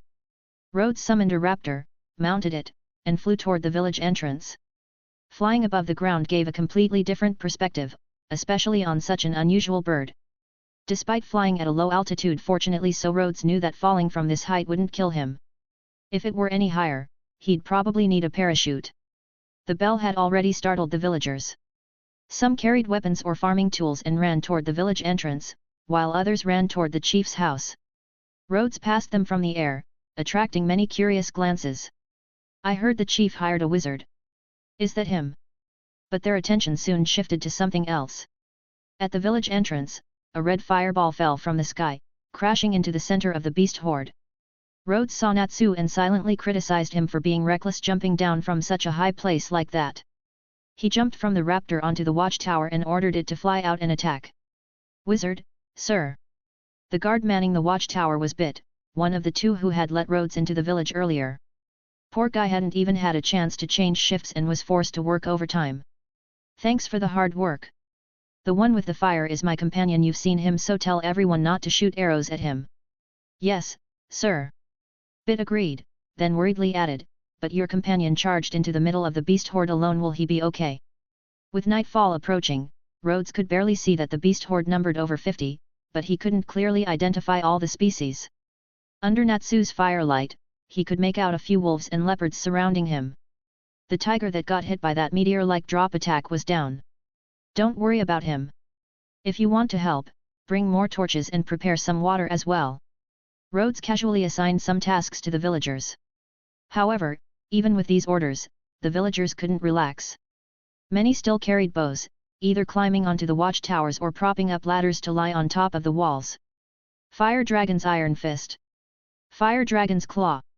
Natsu had a field day outside the wall, punching a wolf into the air, then kicking a leopard away. As if that wasn't enough, Natsu stretched out his arms, and fire extended from his wrists, forming wings of flame. He struck down with them, as if a fire dragon were swooping in. Fire Dragon's Wing Attack. 5 wolves were sent flying, their fur catching fire, wailing and rolling on the ground. So strong, so powerful. That's magic. That's the power of a wizard. With this kind of power, we have nothing to worry about. Natsu's impressive performance left the villagers in awe, giving them confidence. After dropping Natsu, Happy flew to the watchtower to find Rhodes. Rhodes, aren't you going to fight? Rhodes replied, I'm fighting. Liar, you're standing here. Rhodes shook his head and sighed, who said only those standing in the light are heroes? I don't get it. Rhodes pointed to a dimmer area. Actually, one of his raptor and a group of merkwolves were already fighting. The raptor unleashed a feather rain attack, sending razor-sharp feathers into a brown bear, turning it into a dartboard. Unfortunately, against the rhino, the feathers could only pierce about halfway, not causing much damage. However, the raptor lived up to its name. After flapping its wings and charging, it could penetrate the rhino's belly. The smaller raptors weren't as impressive but were effective enough against wolves. As for the merkwolves, they were currently biting and tearing at a massive python, which was already covered in blood and struggling to stay alive. I'm a summoner. Being on the front lines isn't my job, got it? Happy realized that Rhodes' combat style wasn't as noticeable at night, and there was a risk that his summoned creatures might be mistaken for attacking beasts by the villagers. But if you don't want to fight yourself, why are you training with everyone else in combat? So that when the enemy thinks they can easily take me down after getting past the creatures, I can give them a surprise. That's sneaky. Rhodes pinched Happy's cheek. How can you call one of your own sneaky? It's called being smart and cautious. Rhodes let go of Happy. Besides, I also sent 2 scuttle crabs to patrol the village walls. I'm quite busy. After all, there was no rule that said beasts could only attack the main gate, other directions needed attention too. Happy watched quietly for a while before asking, why not send those rock beetles too? You sure ask a lot of questions, Rhodes said. If I send out too many creatures, my magic won't last long, and I'm tired today. If he sent everything out, it'd only be good for a short burst just like that sneak attack on the 2 wizards from Phantom. While keeping enough magic for himself, that series of attacks back then was probably the strongest combo Rhodes could pull off. For prolonged battles, it was best to stick with 2 or 3 groups. Thanks to the combined efforts of Natsu and the summoned creatures, the number of attacking beasts quickly dwindled. It was the first time the villagers had ever participated in such an easy defense battle. All they had to do was watch. Chapter 71, Strange Movements of the Beasts. Mr. Rhodes, the torches have been prepared as you asked, but... Bit looked at the scene of the ongoing battle, as if questioning whether they were still needed. Rhodes, however, said, just in time. Throw all the torches outside the gate. Bit nodded. Understood. Are they for attacking the remaining beasts? No, throw them all toward Natsu. Hey! Just do it quickly. Rhodes urged. The battle was almost over. If they didn't throw them now, it would have all been a waste. Yes, sir. Bit directed the villagers to throw the torches outside, though none dared aim directly at Natsu. The villagers didn't understand what Rhodes meant, but Happy understood perfectly. He flew over the wall and yelled, Natsu! Food incoming! Natsu turned his head to see dozens of torches flying through the air. Oh, amazing! Natsu jumped up eagerly to grab the torches in midair, opening his mouth to inhale the flames as they got close. 2 torches that were out of reach were simply snatched by his hand. As Natsu landed, his cheeks were already puffed up, and after a few bites and a swallow, the flames were gone. Rhodes couldn't understand why flames needed to be chewed. Was he worried there were fire bones in them? He ate them. He really ate the fire. So, fire wizards can eat fire. The villagers all looked at Rhodes. If fire wizards ate fire, then what about this beast-controlling wizard? More strange knowledge added itself to their understanding. No wonder they dared to take on this kind of mission with only 2 people. Natsu then put the torches in his hand into his mouth like lollipops, chomping down on them before tossing the sticks away. Thanks for the meal. He wiped his mouth, his entire body suddenly enveloped in flames. I feel the power surging through me after eating. Natsu took a deep breath, spewing out a large amount of flame like a dragon's breath. Fire dragons! Roar! The raging flames engulfed all the remaining beasts, rendering them incapable of further battle. It almost scorched 2 of the small raptors as well. Rhodes slapped the railing of the watchtower in anger, yelling, "Natsu! Watch out for our allies!" Ah ha ha ha ha! Natsu scratched his pink hair, apologizing carelessly, sorry, I couldn't see well in the dark. It got a bit overboard, but they're unharmed, aren't they?" Rhodes didn't believe him. This guy definitely knew beforehand that the summoned creatures wouldn't die, which was why he was so reckless. Otherwise, Happy, who had been by his side for years, would have already been roasted. Happy shivered slightly. "Rhodes, I feel like you're thinking something scary." Rhodes denied it, nothing of the sort. That was such a quick victory. The wizards are amazing. The villagers were surprised by the wizard's prowess, with some even unconsciously adding honorifics. Bit seemed a bit dumbfounded, so those torches were for that purpose. Mr. Rhodes, what do we do now?" "Open the gates and put out the fire," Rhodes said. "Didn't I tell you to prepare supplies earlier? Otherwise, the flames will reach the walls soon." "Oh, yes, of course."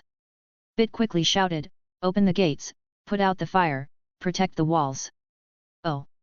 Fortunately, the main battle took place on the main road, and the flames didn't spread far, nor were they particularly large, otherwise, it would have been a busy night.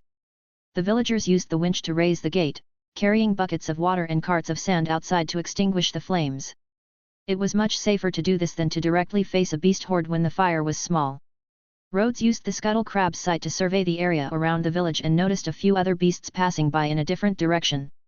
However, they didn't seem to be heading for the village, just passing through. The village chief didn't stay home waiting obediently. Instead, he had come to the village entrance with his cane. "Everyone, well done. Did anyone get hurt?" "Chief. Thanks to the wizards, no one got hurt at all."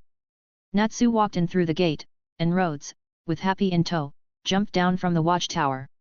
The village chief expressed gratitude on behalf of the villagers. "It's our mission, after all," Rhodes said. "There's something I'd like to confirm with you. Is there any other village nearby?" The chief shook his head. "No, the nearest village is dozens of kilometers away." "Then that's strange. Where were those beasts headed? Were they just randomly wandering?" Rhodes had no choice but to retract the other creatures and send a scuttle crab to track them. "You 3 have worked hard, coming all this way and joining the battle right away," said the village chief. "There shouldn't be any more trouble tonight, so please, come rest at my place." "Thank you, we'll accept your offer." Rhodes was not one to refuse, and besides, he was truly starving. Natsu had a somewhat reckless suggestion. "Rhodes, why don't we just take out all the beasts in the mountain in one go?" "Don't be ridiculous. The mountain stretches dozens of kilometers, and we wouldn't cover it all even if we stayed up all night." Rhodes cautioned, suddenly suspicious. "You're not thinking of setting the mountain on fire, are you?" "Of course not. If I wanted to burn the mountain, there wouldn't be a need for a mission request." Natsu denied it flatly. "I just want to solve this quickly." Rhodes nodded. "Oh, well, then why don't you go ahead and do it alone? Happy and I will have a delicious dinner, take a nice bath, and sleep comfortably. Tomorrow, we'll come up the mountain and bring you a cold breakfast." Happy agreed. You too." Natsu muttered under his breath, but obediently followed them. Rhodes seemed to have found a new way to communicate with Natsu. The dinner at the village chief's house was lavish. They even killed 3 chickens to entertain them. In fact, the meat from those defeated beasts earlier would have sufficed. There was certainly enough. But the chief might have thought it impolite, so he used his own supplies to treat his guests. While eating, Rhodes kept an eye on those few wandering beasts, realizing that they seemed to be wandering aimlessly. They even split up along the way. Weird. That night, Rhodes, Natsu, and Happy stayed in the same room on the 2nd floor. It wasn't that the chief's house lacked rooms, Rhodes just thought it'd be safer to stay together. He was a light sleeper in unfamiliar places, and it also helped keep Natsu from sneaking out to cause trouble in the middle of the night. Before bed, Rhodes held a strategy meeting with Natsu and Happy. "Tomorrow, I'll first send the merc wolves and scuttle crabs up the mountain to scout and search for the Beast King.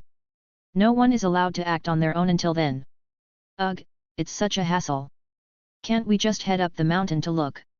No, the villagers couldn't assess the Beast King's power and couldn't provide information, so we need to figure it out ourselves. Rhodes said seriously, if it's beyond what we can handle, I'll abandon the mission and request help from the guild. Rhodes, how can we just... I agree with Rhodes. Happy, even you. Because Rhodes makes sense. Happy patted the small green bag on his back, which had a fish Rhodes secretly gave him. We're a team of 3, so it's 2 against 1. You listen to me, Rhodes said. Now let's all get some good sleep and regain our energy. Natsu grudgingly lay down. Actually, Happy knew a more effective way to persuade Natsu, but he didn't want to mention it. Deciding things like this through playful squabbling was just fine. Chapter 72, The Beast King's Trail. Whoa. Rhodes, used to city life, rarely heard a rooster crowing in the morning. He lifted the light blanket, got up, and pulled back the curtains for a look. It was still early, there seemed to be a thin layer of mist outside, gradually fading as the sun peeked out. Behind him came light snoring. Natsu and Happy were sleeping soundly, their carefree nature both concerning and enviable. Quietly, Rhodes tiptoed past them to the door, careful not to wake them.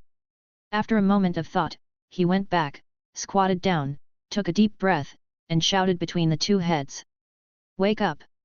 Watching Natsu and Happy jump up, each rubbing their ears, Rhodes laughed heartily, just as carefree as Natsu. Damn you, Rhodes! Natsu and Happy lunged at him, and the 3 of them wrestled into a pile. When the 3 of them came downstairs for breakfast, each sported a black eye. The village chief thought they had been injured the night before, but the dim light prevented him from noticing. After a hearty breakfast, Rhodes summoned Warm. Today, we're heading to investigate the mountain. I'll leave this guy here at your house.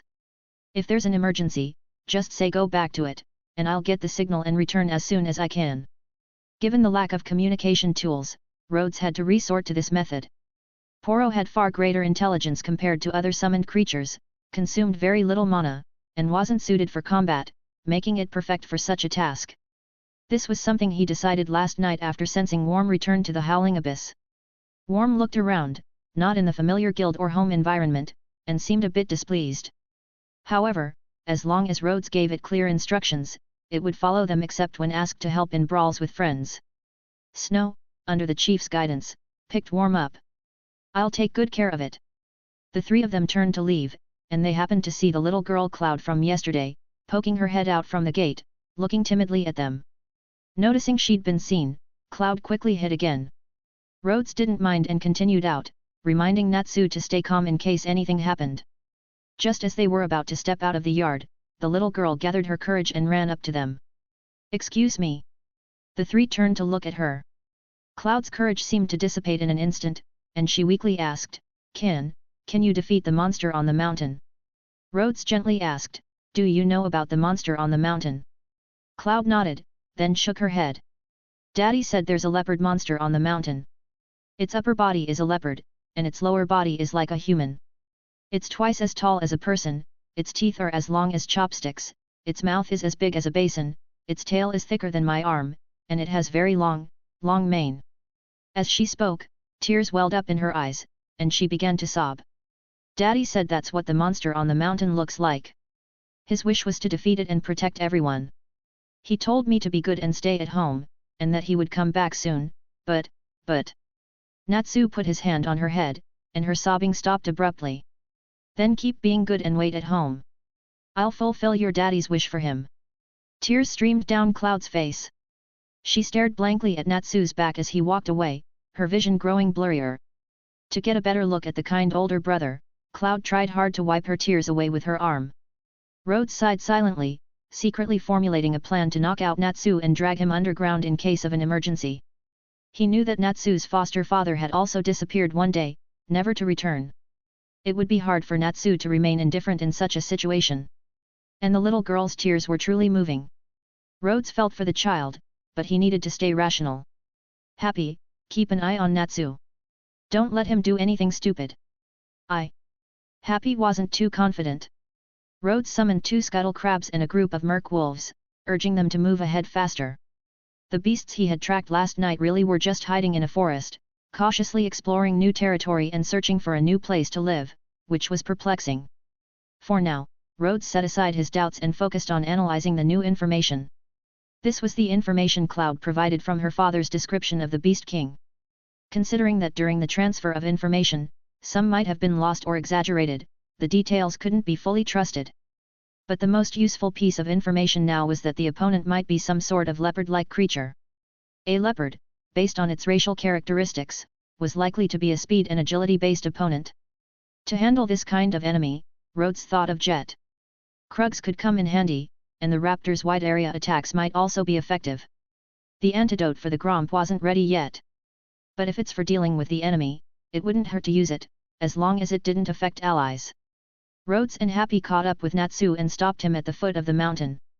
Rhodes had already inquired about the general terrain of the mountain from Bit and Mastiff, and recklessly charging up the mountain could lead to a dangerous snakebite that wouldn't be fun. The more you want to help Cloud, the more you need to stay calm. If anything happens to you too, that kid might never trust anyone again. This sort of reasoning worked, barely. Natsu sat down cross-legged, arms folded. How long do we have to wait? Until I find it, Rhodes said, linking his sight to the scuttle crabs. The first one has already climbed the first peak, so far, nothing unusual. The merc wolves are trying to pick up the scent of a predator. To prevent Natsu and Happy from getting anxious, Rhodes verbally narrated what the scuttle crabs were seeing in real time. After half an hour of searching, a grizzly bear approached from the mountain, and upon noticing the 2 humans and 1 cat, it seemed wary. But when it compared their sizes, it showed no fear and lunged. Natsu stood up, pounding his fist into his palm, just in time for a fight. Battle marks, Rhodes finally found something. The ground held the remains of a wild boar, clearly gnawed on by some animal. Exposed ribs and a broken spine, whether caused pre- or post-mortem was unclear. The merc wolves sniffed the scent and bolted in a direction, with the scuttle crabs following. In Rhodes's view, trees, rocks, and vegetation flashed by quickly until they stopped at another spot with battle marks. This time it was a wolf carcass, its body twisted in an exaggerated bend, likely from a broken spine. The merc wolves showed no empathy, sniffing ahead before charging towards the next location. Rhodes then saw the carcasses of tigers, bears, leopards, and other animals. Each one seemed to have been bludgeoned to death, the scene extremely brutal, and strange. If the beasts of the mountain were dying in territorial disputes, the wounds should mostly be from biting. Not many animals used blunt force to kill, right?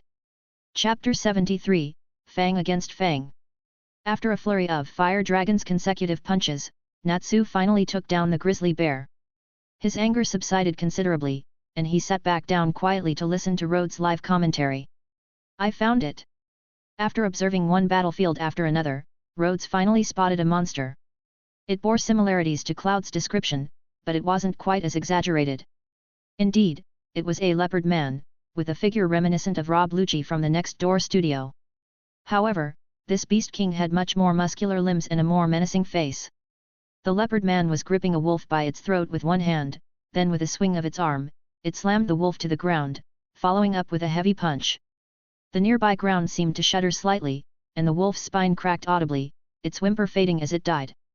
From the look of its combat style, it was clear that the earlier atrocities were also its doing. The leopard man roared toward the sky, its bloodshot eyes glaring at the surrounding wolf pack. The wolves that had surrounded it began retreating, turning, and running away soon after. Their direction of escape, unfortunately, led straight toward Dendrobium village. After hearing Rhodes' narration, Happy asked, "Why is the Beast King killing those other beasts? Establishing dominance? The one it just killed was probably the pack leader, and now the entire wolf pack is terrified of it," Rhodes speculated, then wondered aloud, "Is it driving them down the mountain this way? I thought it could just roar." Natsu cracked his knuckles. "Doesn't matter. We just need to beat it, right?" Rhodes held him back. "Wait a second, the merc wolves have been spotted." With the whole wolf pack retreating, the 3 merc wolves standing still appeared particularly conspicuous. But this was part of Rhodes' plan, sending the merc wolves to search and also to test the opponent's level. The leopard man let out a roar and charged at the merc wolves. The merc wolves split apart in perfect coordination, the 2-headed wolf faced it head-on while the regular wolves flanked from either side. Meanwhile, the two scuttle crabs scurried away to different positions, each acting as a high-definition camera. Through a dual-angle perspective, Rhodes carefully monitored the leopard man's movements, calmly assessing its charge speed. It didn't seem particularly fast.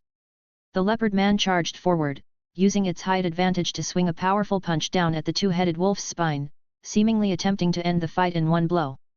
But the two-headed wolf reacted quickly, nimbly dodging to the side, and immediately lunged back to bite at the leopard man's wrist. The regular wolves took this opportunity and pounced on the leopard man's other arm. Rhodes wondered if adding two krugs to grab its legs would improve the outcome. But things weren't that simple. Even though the merc wolves were as big as tigers, the leopard man dragged one large merc wolf and two smaller ones, and still managed to move around. Moreover, it was able to swing its arm, smashing the wolves against tree trunks. Bang! Bang! Two trees with trunks about 30 centimeters in diameter snapped, and the merc wolves were forced to release their grip. The two-headed wolf quickly rolled away on the ground, maintaining distance while growling low. The regular wolves struggled to get up shakily, clearly not able to last much longer. The leopard man stared at the two-headed wolf and licked its arm. Several rows of bloody puncture wounds now adorned its arms, with the spots bitten by the two-headed wolf particularly torn. Despite suffering injuries, its simple and brutal attacks had clearly showcased its immense strength. After licking its wounds, the leopard man seemed even more ferocious and prepared for another assault. The two-headed wolf darted side to side, zigzagging towards the leopard man before suddenly leaping, aiming directly for the throat. The leopard man swung its right arm, striking between the two heads and knocking the two-headed wolf to the ground. Before it could follow up, the regular wolves fearlessly lunged forward, only to be taken down with a single punch each. The two-headed wolf used this opportunity to retreat, pawing at the ground to dig a small pit. Once it had a good start, it sprinted, twisting its body into a cyclone as it spun at the enemy. Fang attack! Upon learning that the two-headed wolf had this skill, Rhodes immediately named it so. The move had considerable power. He had never dared try it in the guild. Unfortunately, the leopard man was even stronger. It spread its arms and grabbed each of the wolf's jaws. The wolf's teeth sank into the back of the leopard man's hand, but it couldn't clamp down any further. The leopard man slid backward a bit under the impact of the charge, but ultimately avoided significant harm. What followed was a brutal scene. The two-headed wolf was sent back to the summoner's rift for rest. The leopard man seemed puzzled as to why these wolves disappeared after being defeated. It let out a few roars before moving on to find new targets. Though the merc wolves were defeated, Rhodes wasn't discouraged. Based on his observation, this leopard man wasn't yet at an S-level threat. Even without Natsu, he might be able to handle it himself if he unleashed his full power. Wait, that's overconfidence. They still couldn't rule out the possibility of a second phase transformation when pushed to its limits. But at least they could try, as long as they had a solid retreat plan. Rhodes explained his analysis to Natsu and Happy. So that's about it. We'll head out now. Do you two need to prepare? Ready ages ago. Natsu jumped up, leading the way up the mountain. Without needing direction from Rhodes, Natsu followed the scent of the scuttle crabs. On their way up the mountain, Rhodes continued to explain his ambush and retreat plan. Ambush for Natsu, retreat for Happy, each tailored to their strengths. As expected, they encountered the wolf pack that had just been driven away by the leopard man. Natsu and the summoned creatures dealt with them swiftly, while Rhodes and Happy cheered them on and reminded Natsu not to go all out. You two are so annoying, Natsu complained once the fight was over. If you've got time to talk, help with the fighting. Happy raised one paw. I've got more important tasks. Rhodes also raised one hand, mimicking Happy's tone. I just took down more wolves than you. You too. Natsu was frustrated but had no place to vent his anger, so he marched ahead in silence, hoping to find the Beast King quickly. The three bickered as they climbed over a hill. Occasionally, ferocious beasts lunged at them, which Natsu and Rhodes dispatched one by one. After over an hour, they finally reached the spot where the three wolves had battled the leopard man. The leopard man was no longer there, but a roar echoed from a pine forest not far ahead. Natsu glanced at Rhodes, who nodded, signaling that was the place. Two scuttle crabs were camouflaged nearby, like large green stones, silently providing Rhodes with a clear view. Rhodes summoned two groups of krugs and one group of raptors to coordinate with Natsu in battle. He himself was lifted by Happy, who flew up to the tallest tree in the forest. Chapter 74, Who? Myra Jane? S-Class? Facing the so-called Beast King described by the village chief, the magical energy emanating from it was completely unrestrained. Natsu, however, didn't feel any pressure and instead rubbed his fists, eager for action. I told you, Rhodes, you were overthinking it. How could this guy be S-Class? He's nowhere near Urza's level. Seeing the Beast King with his own eyes, Rhodes nodded as he hugged Happy on the tree. Indeed, it's hard to disagree with that. Natsu continued comparing, and nowhere near Myra Jane either. That, comparing it to Myra Jane is a bit too much, isn't it? Happy added, Natsu means the old Myra Jane. Old. Myra Jane used to be strong. Myra Jane used to be an S-Class mage and fought Urza all the time. Rhodes pictured Mirajana's gentle image in his head, her fighting Urza. It was a bit hard for him to imagine. Back then, the two were like Natsu and Grey now. Rhodes felt his brain glitch. Yesterday, after mentioning Lysina, he had wanted to ask about Mirajana's past. But considering Happy's emotions, he couldn't bring it up. Today. Roar. Fire Dragon's iron fist. Alright, let's ask after the fight. Natsu's fist collided with the leopard man's, producing a heavy thud. The two had a significant size difference, with Natsu's flaming fist barely matching the leopard man's in size. Despite that, in this fist clash, Natsu didn't fall behind. Both stood firm for a moment, then took a step back. The leopard man's fist was slightly charred, and Natsu left a faint trail with his feet. You're pretty tough, aren't you? Natsu flexed his fists and charged in again. The leopard man seemed hesitant, but upon seeing the attack coming, naturally went to meet it. Roar. The two exchanged blows, sometimes clashing, sometimes blocking. The leopard man was powerful, each move carried tremendous force, and a regular person would probably have their bones shattered from a single hit. Meanwhile, each of Natsu's attacks came with flames, providing his blows with immense destructive and explosive power. Even successful blocks left burns. After exchanging over a dozen blows, Natsu attempted to exploit the size difference with more nimble attacks. However, the leopard man's leopard traits weren't just for show, it was large yet quite agile. Fire Dragon's Flame Elbow. With a flaming elbow enhanced by jetting flames, Natsu forced the leopard man back 2 steps, then swiftly backflipped twice to widen the gap. This was the pre-agreed moment to attack. From the surrounding pine trees, 1 large and 5 smaller raptors suddenly swooped out. The large one flapped its wings powerfully, shooting out dozens of feather-like knives. The smaller ones each shot out a feather just for good measure. The leopard man raised both arms to protect its vital areas, and dozens of feathers pierced its arms, shoulders, and legs. Roar! The leopard man roared, broke a large tree beside it, and swung it, knocking the diving raptors away. Krugs burst out from underground. One rammed into the leopard man's back, knocking it off balance, while the other grabbed its waist with its pincers from the front. The leopard man swung the tree it held in a half-circle behind it, knocking down the Krug behind. Then it roared again, its arms seemingly bulging thicker, smashing and elbowing the Krug clamped to it. At this point, Natsu, who was supposed to attack, remained inactive. The leopard man had already battered the Krug until it split into 2 smaller Krugs. Krugs, bind it. Rhodes didn't know what was going through Natsu's mind, but he had backup plans. He could send in another group of raptors for an opportunity. If all else failed, he could take the risk and send in the Gromp. Rhodes held the pendant while on the tree branch. Answer my call. Wait, Rhodes. Natsu suddenly called out. Rhodes frowned, urgently asking, what's wrong? At a time like this, you're not asking for a one-on-one, are you? But just in that brief exchange, the leopard man knocked away an obstructing Krug, powerfully leapt onto a pine tree, and jumped away, escaping rapidly.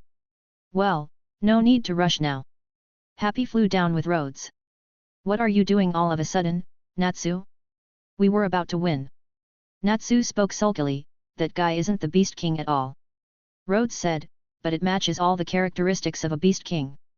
Of course, because he fully took over the Beast King, Natsu emphasized, it's he, not it. Take over. No way.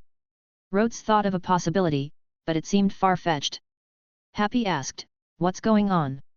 That guy, even though he reeks of various beasts, there's also a smell I detected back at the village chief's house.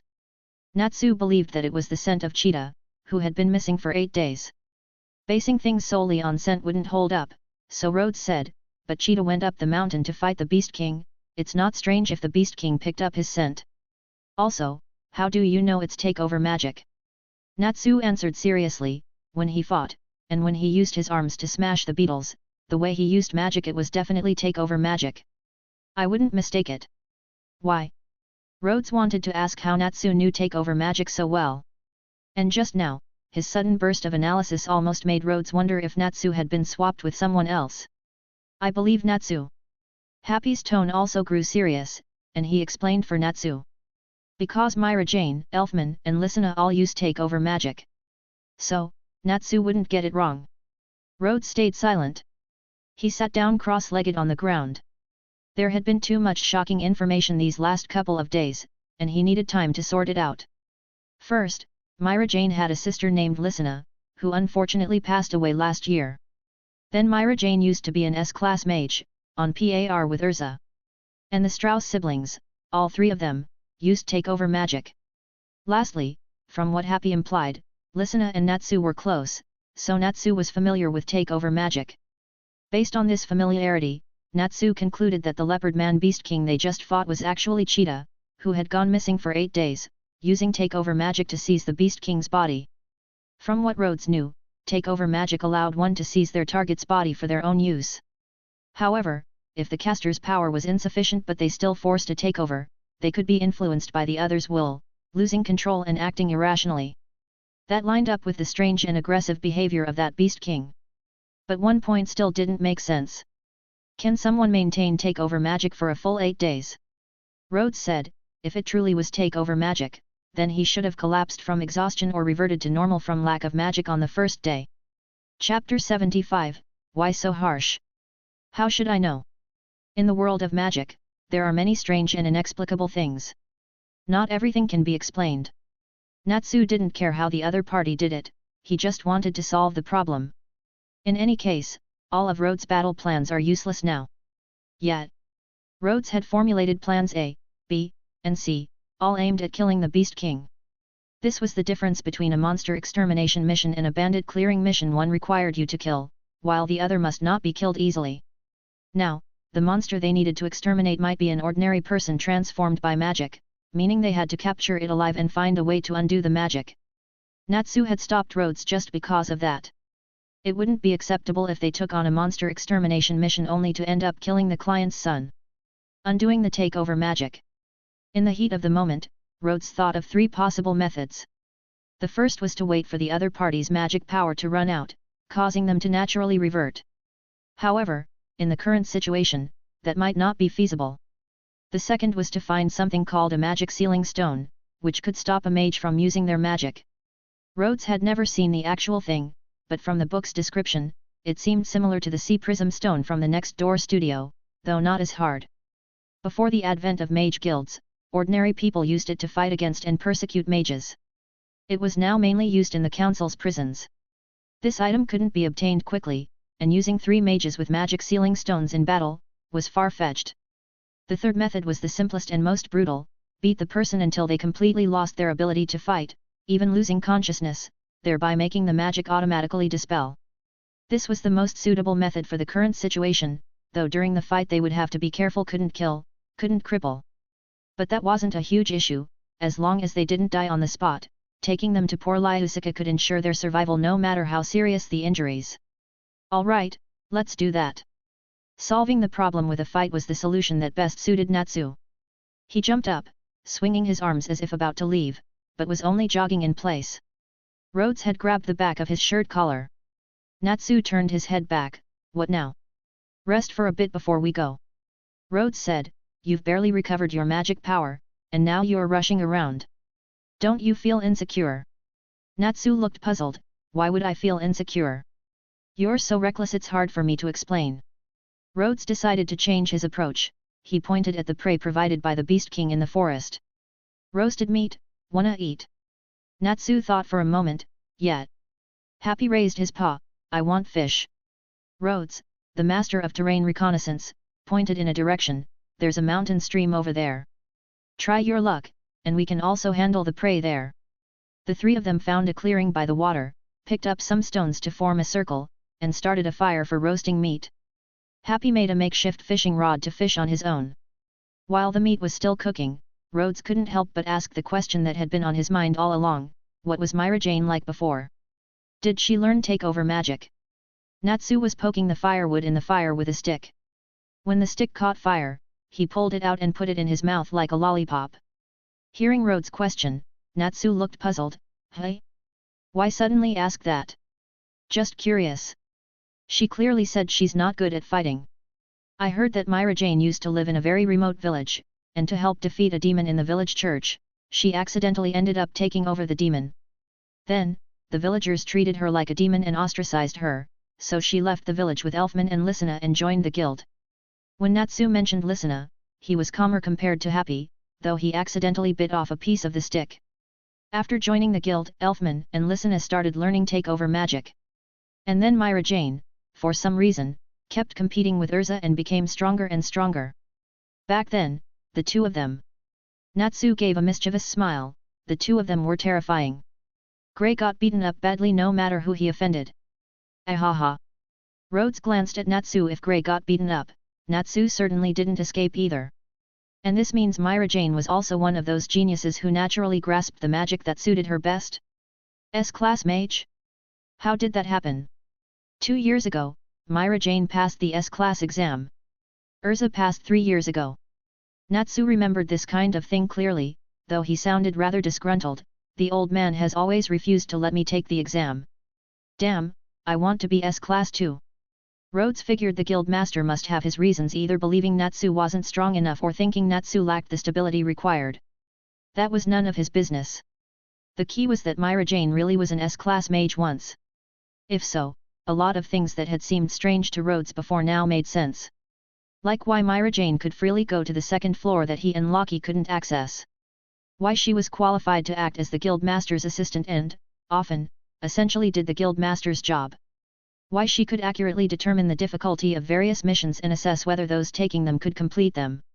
Why every time she watched Rhodes and his teammates fight, she could precisely point out the strengths and weaknesses of both sides.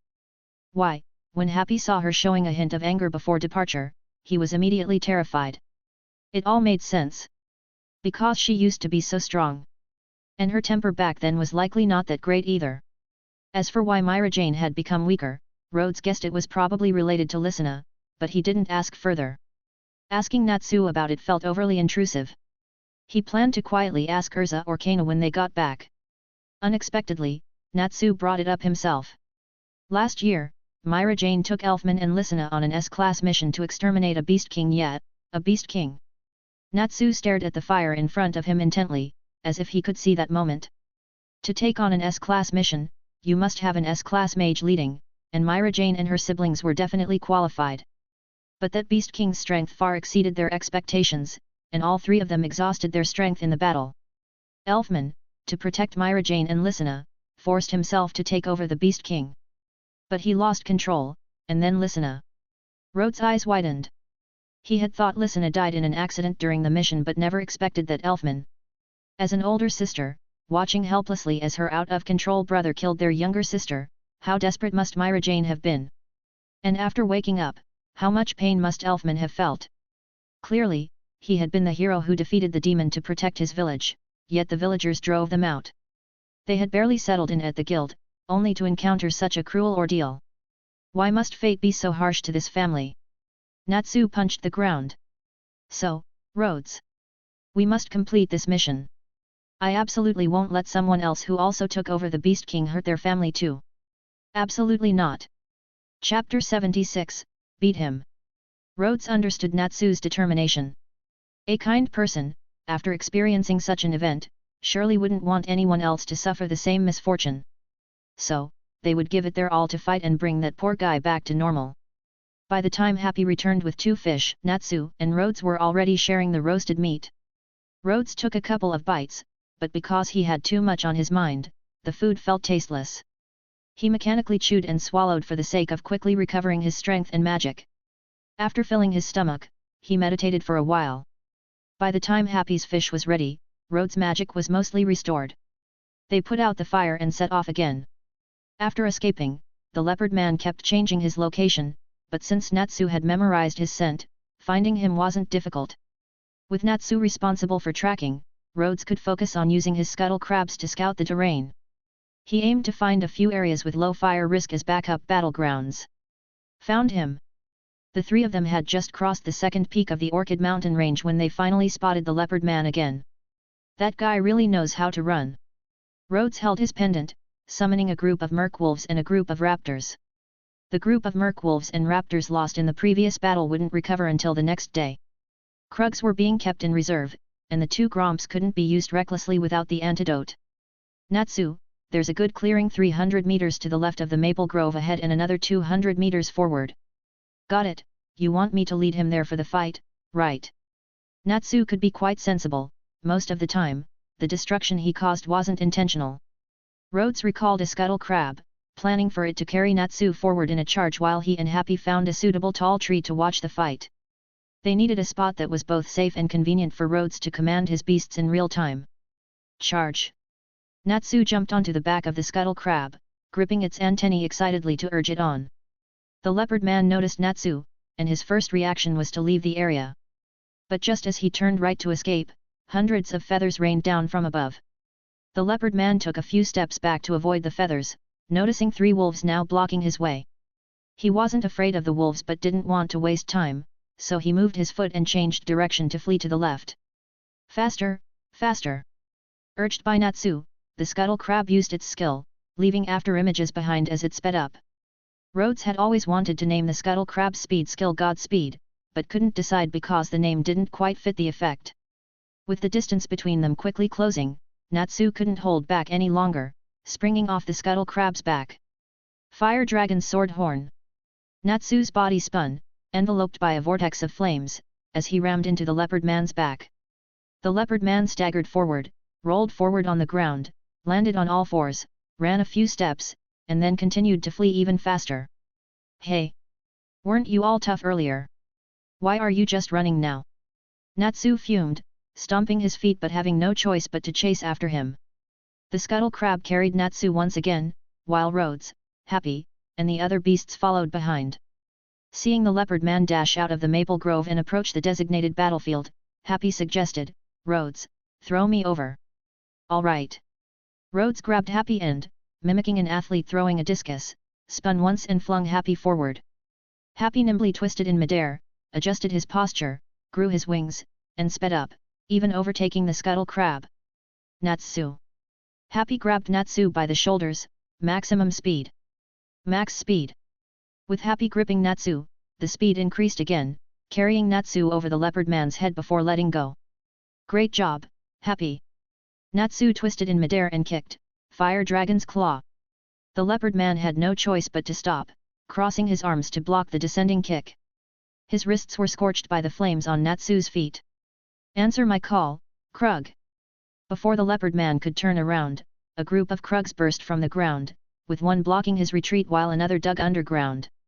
Then, merkwolves and raptors moved in, cutting off his escape from both sides. With no way out, the leopard man could only fight, and he chose the merkwolves as his target. They looked easier to handle. The merkwolves evaded nimbly, and whenever they got a chance, they lunged at his wrists. Natsu, of course, wasn't about to let the merkwolves take the blows. He rushed up in just a few steps, Fight me, you bastard! Fire Dragon's Iron Fist! The leopard man was forced to engage. Meanwhile, Happy encountered a small problem. Before he could land, his wings suddenly disappeared, causing him to crash into the grass and roll over, lying there seeing stars and unable to move.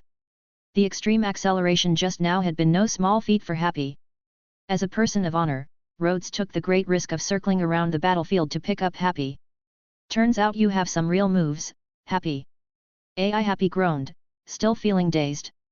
Rhodes wanted to scold Happy, noting that with him in this state, the retreat plan he'd discussed on the way was useless now. But in the end, he didn't have the heart to say it. We'll take care of the rest. Rhodes looked at the battlefield. The leopard man was tangled up with Natsu and the merkwolves, unable to break free. But whether driven by instinct or because he had some awareness, he kept trying to eliminate the weaker merkwolves to make his escape easier. Rhodes seized the opportunity, flicking his finger upward, Krug. With a crack, a krug burst from the ground, clamping its giant pincers around the leopard man's waist. Roar! The leopard man gripped the pincers at his waist with both hands, his arm muscles bulging, looking even more robust. Under his immense strength, the krug began to show signs of loosening its grip. At this moment, Natsu jumped up, landing a punch on the leopard man's face. Snap out of it, you bastard! The leopard man's head jerked to the side, his cheek trembling under the force of the blow.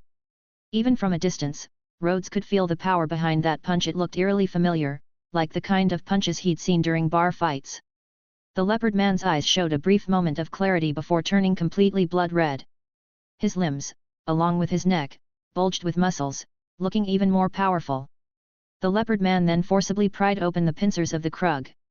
He turned around, clasping his hands together, and delivered a heavy blow, shattering the krug into two smaller ones. Rhodes frowned. Damn, he really has a second phase. Natsu, on the other hand, looked pleased. I knew it. Beating him up is working. A second phase was anticipated, so it didn't affect Rhodes' command. Merc wolves, retreat. Krug, grab his legs. Natsu. Got it. Natsu took a deep breath and, taking advantage of the leopard man's inability to move, unleashed searing flames. Fire dragons roar. Chapter 77, What was our mission again? The upper body of the leopard man was engulfed by flames, and two krugs sent a retreat request to Rhodes. Maybe it was getting too hot for them after all. Krugs were still bugs, not stones. Rhodes was worried that Natsu's attack might end up killing the target. In reality, though, Natsu knew when to hold back. He had a good sense of how much magic power the opponent could use for defense, how much of his own he needed to use for offense, and what the opponent's fighting habits were. With 2 short rounds of fighting, Natsu had already figured most of it out. This was something he was very experienced in. In contrast, Rhodes was far behind in this aspect.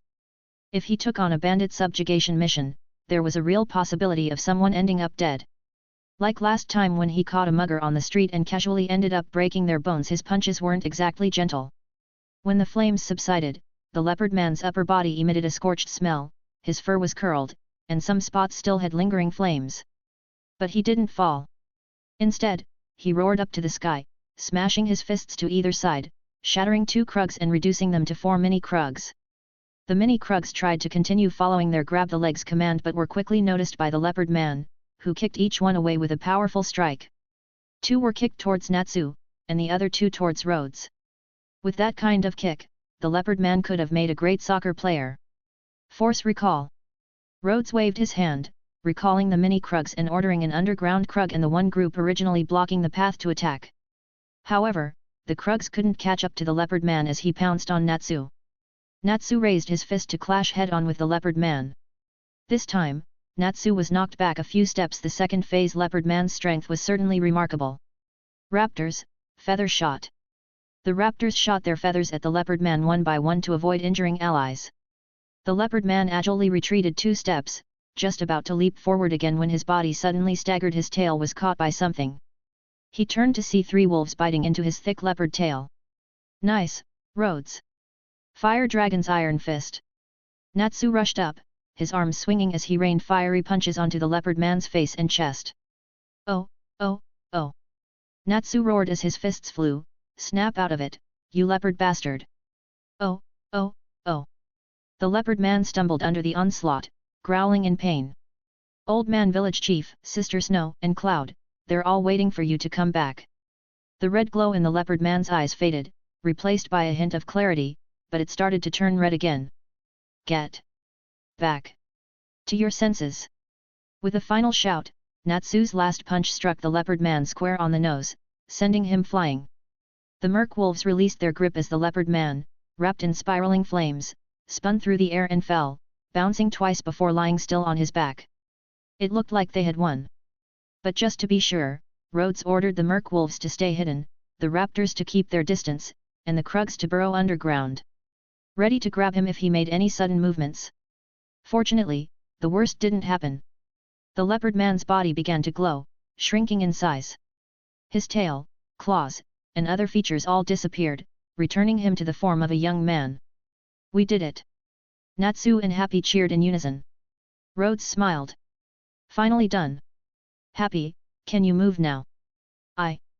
Since you called for a forced recall. Rhodes pinched Happy's face, then why didn't you get up earlier? Happy mumbled, his speech muffled, because it feels safe being protected by Rhodes. Rhodes let go of Happy's face. This kid really knows what to say. After lightening the tense atmosphere, the three of them went to check on the condition of the young man who had reverted back. This guy looked. Rhodes couldn't make out what he looked like, as Natsu had smashed his nose askew, his face was blackened, and his hair was all curled up. What a mess! Not to mention, his shirt and pants were long gone. He was left with nothing but a pair of large underpants. Happy asked, is he related to Grey somehow? A freak like Grey isn't that common, Rhodes replied. The village chief mentioned that someone found Cheetah's torn clothes on the mountain a few days ago. Maybe they ripped during the use of takeover magic. Natsu enthusiastically said, anyway, we've completed the mission to subjugate the Beast King. Let's take him back to the village. Happy added, This is the smoothest mission ever, and Natsu didn't burn down the village. We can finally get the full reward. What did you mean by that, Happy? Natsu glared. I meant, it's really great that we have Rhodes here. Are you calling me dead weight? You bastard. Natsu chased after Happy, running circles around Rhodes and Cheetah. You two might be celebrating too soon, Rhodes suddenly said. If I remember correctly, our mission was to subjugate the rampaging beast herd and the possible Beast King. This mission is only halfway done. What? Both of them, still in the midst of their chase, stopped, their mouths agape, and Natsu pulled out the mission sheet to carefully double-check. Rhodes sighed, so, do you guys normally not remember what the mission actually is? No, because, before we left, you asked Myra all those questions and made a ton of plans, Natsu explained word by word, staring at the mission sheet. I almost forgot everything that wasn't about fighting. Happy testified for Natsu. Natsu used to use his brain sometimes. But Rhodes took care of transportation, scouting, meals, resting, and battle plans. Rhodes was speechless. So, with me around, you two just put your brains on energy-saving mode, only taking them out when it's time to fight? Rhodes figured that if this kept up, he'd end up as the guild's head logistician sooner or later. With a bit more experience and power, he could even compete for Myra's position. Anyway, let's take him back first. Maybe if the village chief is happy enough, he'll just declare our mission complete. It was nearing noon, and smoke was rising from chimneys all over the village.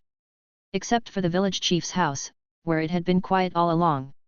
Village chief, Panther sat idly in his living room, sometimes looking up at his son's memorial photo, sometimes leaning on his cane, pacing anxiously across the room. Snow was busy looking after Warm, occasionally brewing fresh hot tea for Panther. Cloud was obediently waiting at home, just as Natsu had instructed, but soon after seeing Warm, she was attracted by its cute appearance. She wanted to reach out and touch she but didn't dare. Since the magical beast had been left by the wizard as an emergency communication tool, both Panther and Snow had forbidden Cloud from touching it. Warm didn't really mind playing with Cloud, but Snow had given it lots of little snacks. After all, eating was much more important than playing. Village Chief! Village Chief! A young man burst into Panther's home. They're back! The wizards are back! They've brought Cheetah with them! Cheetah is alive! The village chief, who had been pacing in the living room, suddenly stopped, his cane clattering onto the floor. The elderly man didn't bother to pick up his cane, trembling as he walked outside, moving faster and faster until he was almost running. Chapter 78, What a Mess! Of course, Cheetah was carried back by the scuttle crab. Because of the severity of his injuries, Rhodes specifically instructed the crab to slow down a bit to avoid excessive jolting. Cheetah's wounds had already been simply treated with the hemostatic medicine and bandages Rhodes carried, and a cleaned wolf pelt was draped over his waist. Neither Rhodes nor Natsu had brought spare clothes when they went up the mountain, so this was the only way to cover him up. The downside was that the current weather was rather hot, but luckily, it wasn't a long trip. As soon as they entered the village, Cheetah naturally drew a crowd. Cheetah was the best hunter in the village, and everyone had thought he was dead. Who could have imagined that he'd be brought back alive? Rhodes recognized a familiar face in the crowd and quickly called out. Mr. Mastiff, is there a doctor in the village? Please lead us there, his injuries are serious. Yes, and we caused most of them. Ah, yes. Mastiff immediately found someone else to take over his watch at the gate. This way, please. Someone else was already on their way to inform the village chief. The doctor carefully treated Cheetah's injuries and asked the village chief to have him carried back home with care. The doctor would come by every day for the next few days to help change his bandages. As one of the most respected elders in the village, the old doctor remarked that in all his years of practice, he'd never seen such a mess of injuries. There were animal bite wounds, sharp weapon cuts and stabs, blunt force trauma, and burns from fire. And every single type of injury was that severe.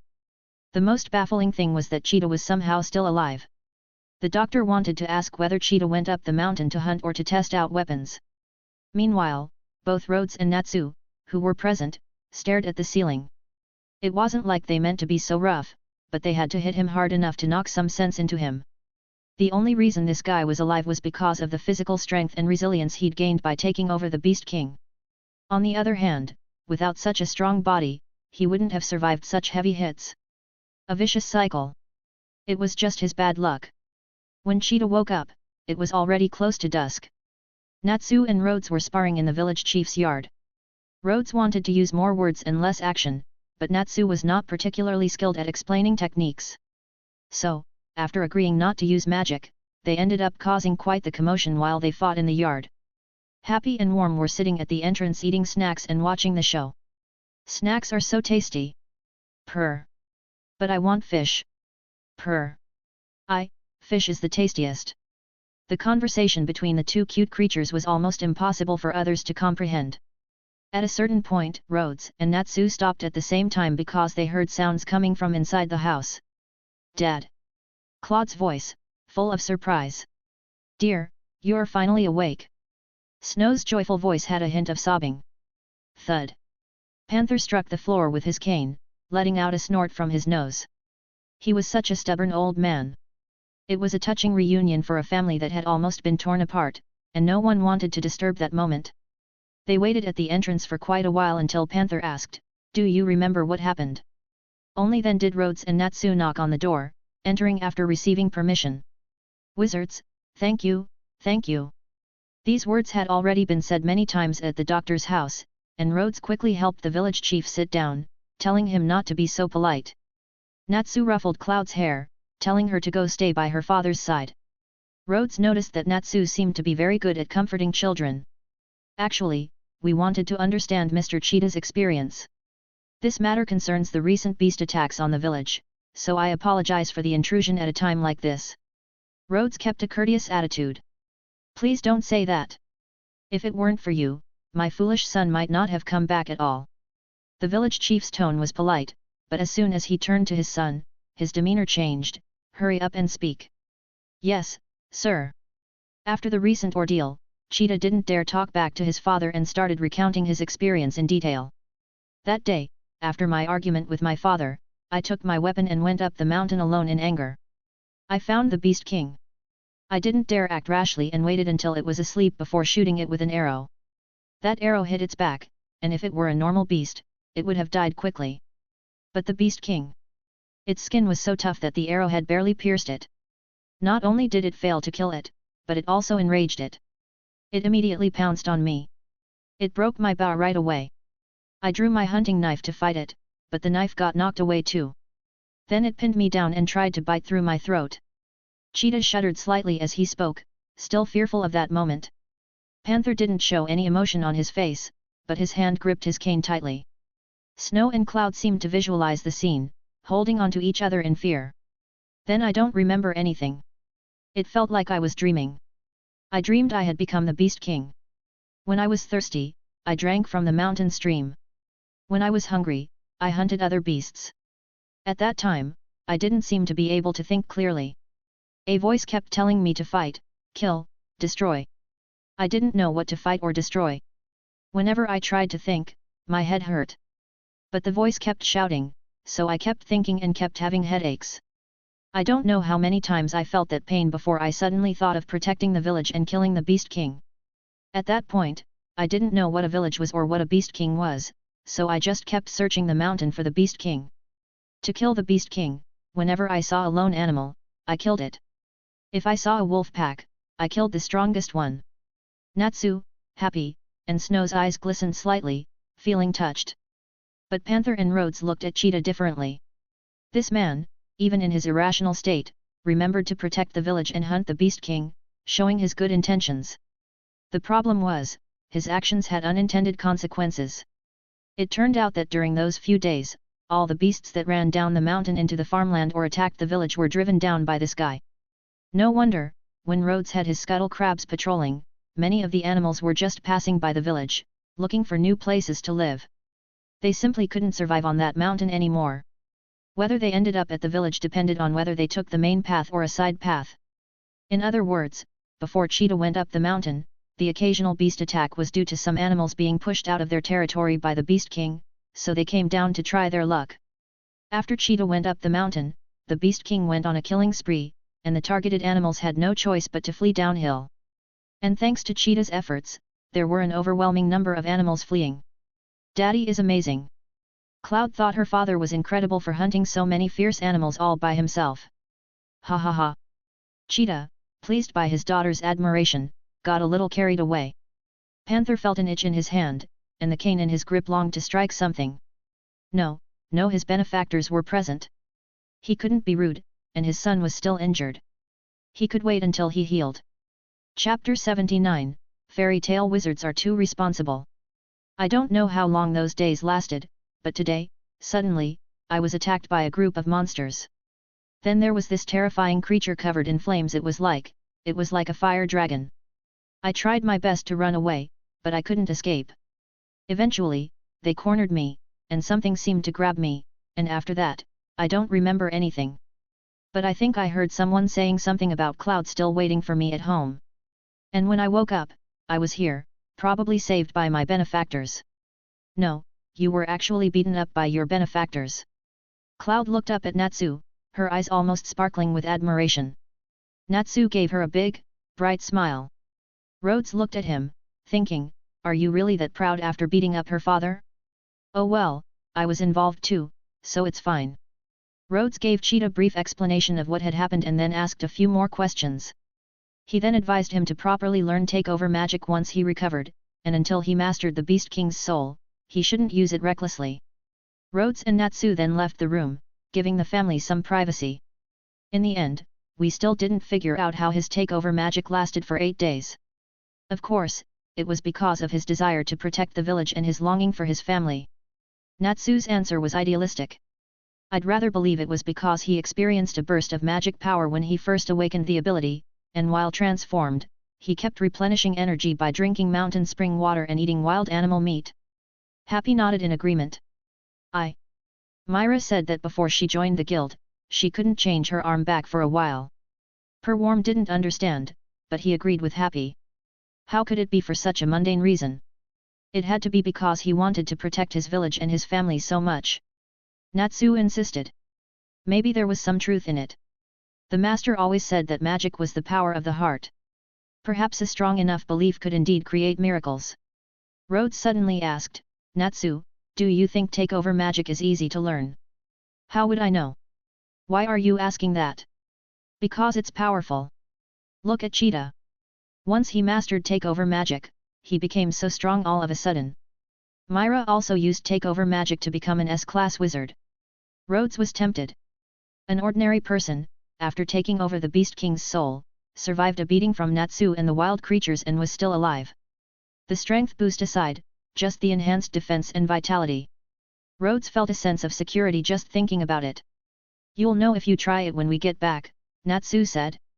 I think your monsters are pretty strong too. True. Rhodes had read about takeover magic before and remembered the risk. If the target was too powerful, the user might lose control. Because of this risk and the difficulty of finding a suitable target, it was not his first choice. But after seeing Cheetah's transformation, he was really tempted. He even had a bold idea: what if he took over one of his summoned monsters? Takeover magic was typically called takeover, the soul of XX, but the definition of magic in the magical world was to take over a body.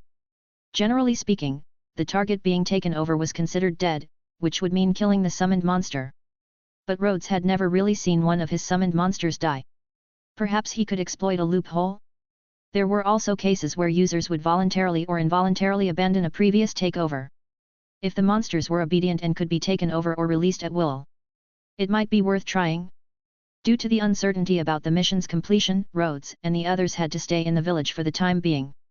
On one hand, they needed to see if a large number of beasts would still come down the mountain to attack the village. On the other hand, they had to monitor Cheetah in case he lost control of his magic and became a danger to others. These few days, Cheetah was actually in high spirits. He not only survived and reunited with his family, but also gained a power that he could use to protect the village. Seeing his excitement, Rhodes had to repeatedly emphasize the danger of losing control over magic. Fortunately, after his near-death experience, Cheetah valued his family even more, and promised to study magic properly once he recovered, and to never use it recklessly. It was clear that he understood the consequences if he lost control in the village. Today was the third day since Rhodes and Natsu brought Cheetah back. Over the past few days, Rhodes often sent scuttle crabs up the mountain to scout. After the Beast King disappeared, the wild animals had remained quiet for a day before starting to fight for territory again. Currently, the situation on the mountain had stabilized, and with the number of beasts significantly reduced, the predators had enough food and no real desire to come down. Yesterday, Rhodes also dragged Natsu up the mountain, taking care of some of the larger beasts that ordinary people would have trouble dealing with. What remained could be handled by the hunters if they used some ingenuity, like setting traps. Today, the villagers decided to go out and harvest their crops, and Rhodes went along as a bodyguard just in case. Luckily, nothing happened, and it seemed their mission was finally complete. By evening, the village chief organized a harvest celebration ahead of schedule, primarily to thank and entertain the fairy tale wizards. The villagers lit bonfires, cheered, danced, drank, and sang. Natsu and Happy had already joined in, with Natsu holding a torch and alternating between eating fire and breathing fire, attracting all the village children and young people. Warm had something in its mouth that no one could tell what it was, and was hopping around near the bonfire. Apparently, it wasn't too hot for it now. Rhodes sat quietly on the outskirts, sipping wine and eating meat. Having been a four-limbs untrained, clueless about crops city dweller before crossing into this world, he found it hard to truly understand what the joy of a harvest felt like for the villagers. Was it like drawing a rare card? Like receiving a paycheck? Or like getting an acceptance letter? Mr. Rhodes. Village chief. Rhodes stood up and helped the old man to a seat. How is Cheetah doing? About the same. The doctor said it'll take at least 2 or 3 months for him to fully recover. The village chief looked at the celebrating villagers beside Rhodes. Mr. Rhodes, do you think they are too noisy? No, if anything, they're not noisy enough. Rhodes thought of the little bar back at the guild. I was just keeping an eye on the village's surroundings. The chief was taken aback. The village, surroundings. Yes, it would be a real downer if beasts interrupted the celebration, so I kept watch to minimize that possibility. Oh, you. The village chief was at a loss for words. You've thought of everything. Actually, on the second day after Cheetah was brought back, Panther had already asked for the mission sheet to sign it off. But Rhodes insisted on being thorough, wanting to observe for a few more days, and even went up the mountain to take care of some difficult beasts. Fairy tale wizards were truly too responsible. Panther was filled with emotions. If his foolish son had just a tenth of Mr. Rhodes' caution, he'd retire right now and make his son the village chief. Chapter 80, Where's the Guild Master? Writing a reflection. They left the village the next morning. Cheetah was still lying in bed, so he couldn't come to see them off. Instead, Panther and Snow came out to say goodbye.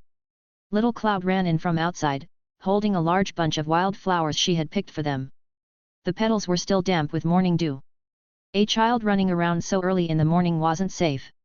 Rhodes decided not to say anything that would spoil the mood, instead smiling and accepting the flowers, and advising her to listen to her mother.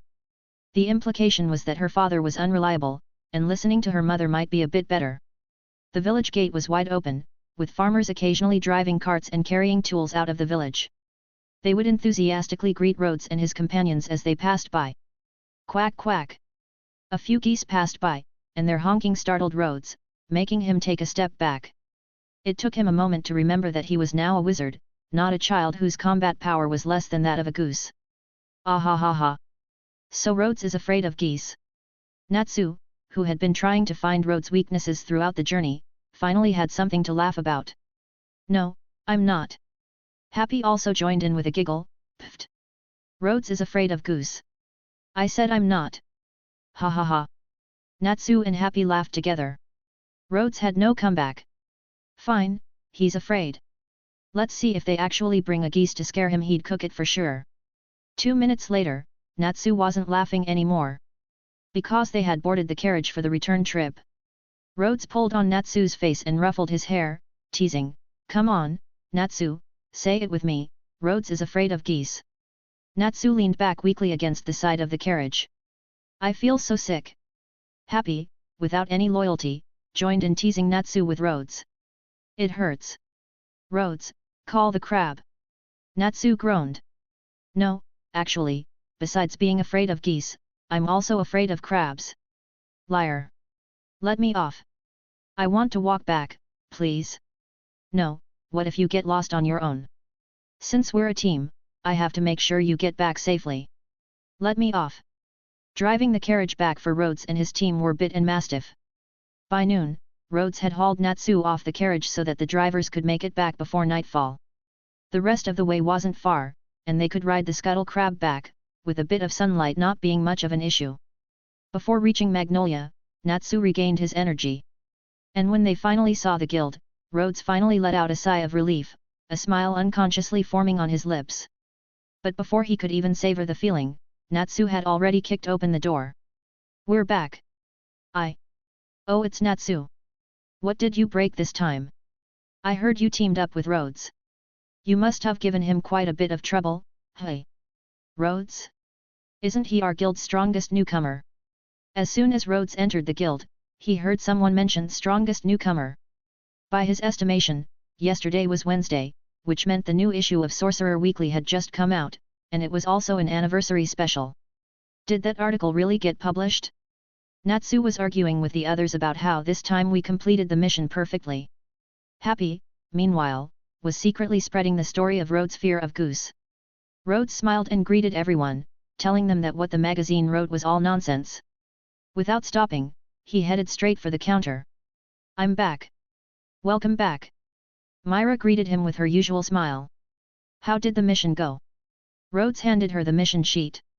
There were a few surprises, but overall, it went well. "Surprises?" "Yeah, it got sorted out, I'll tell you about it later." "Oh my, that makes me even more curious."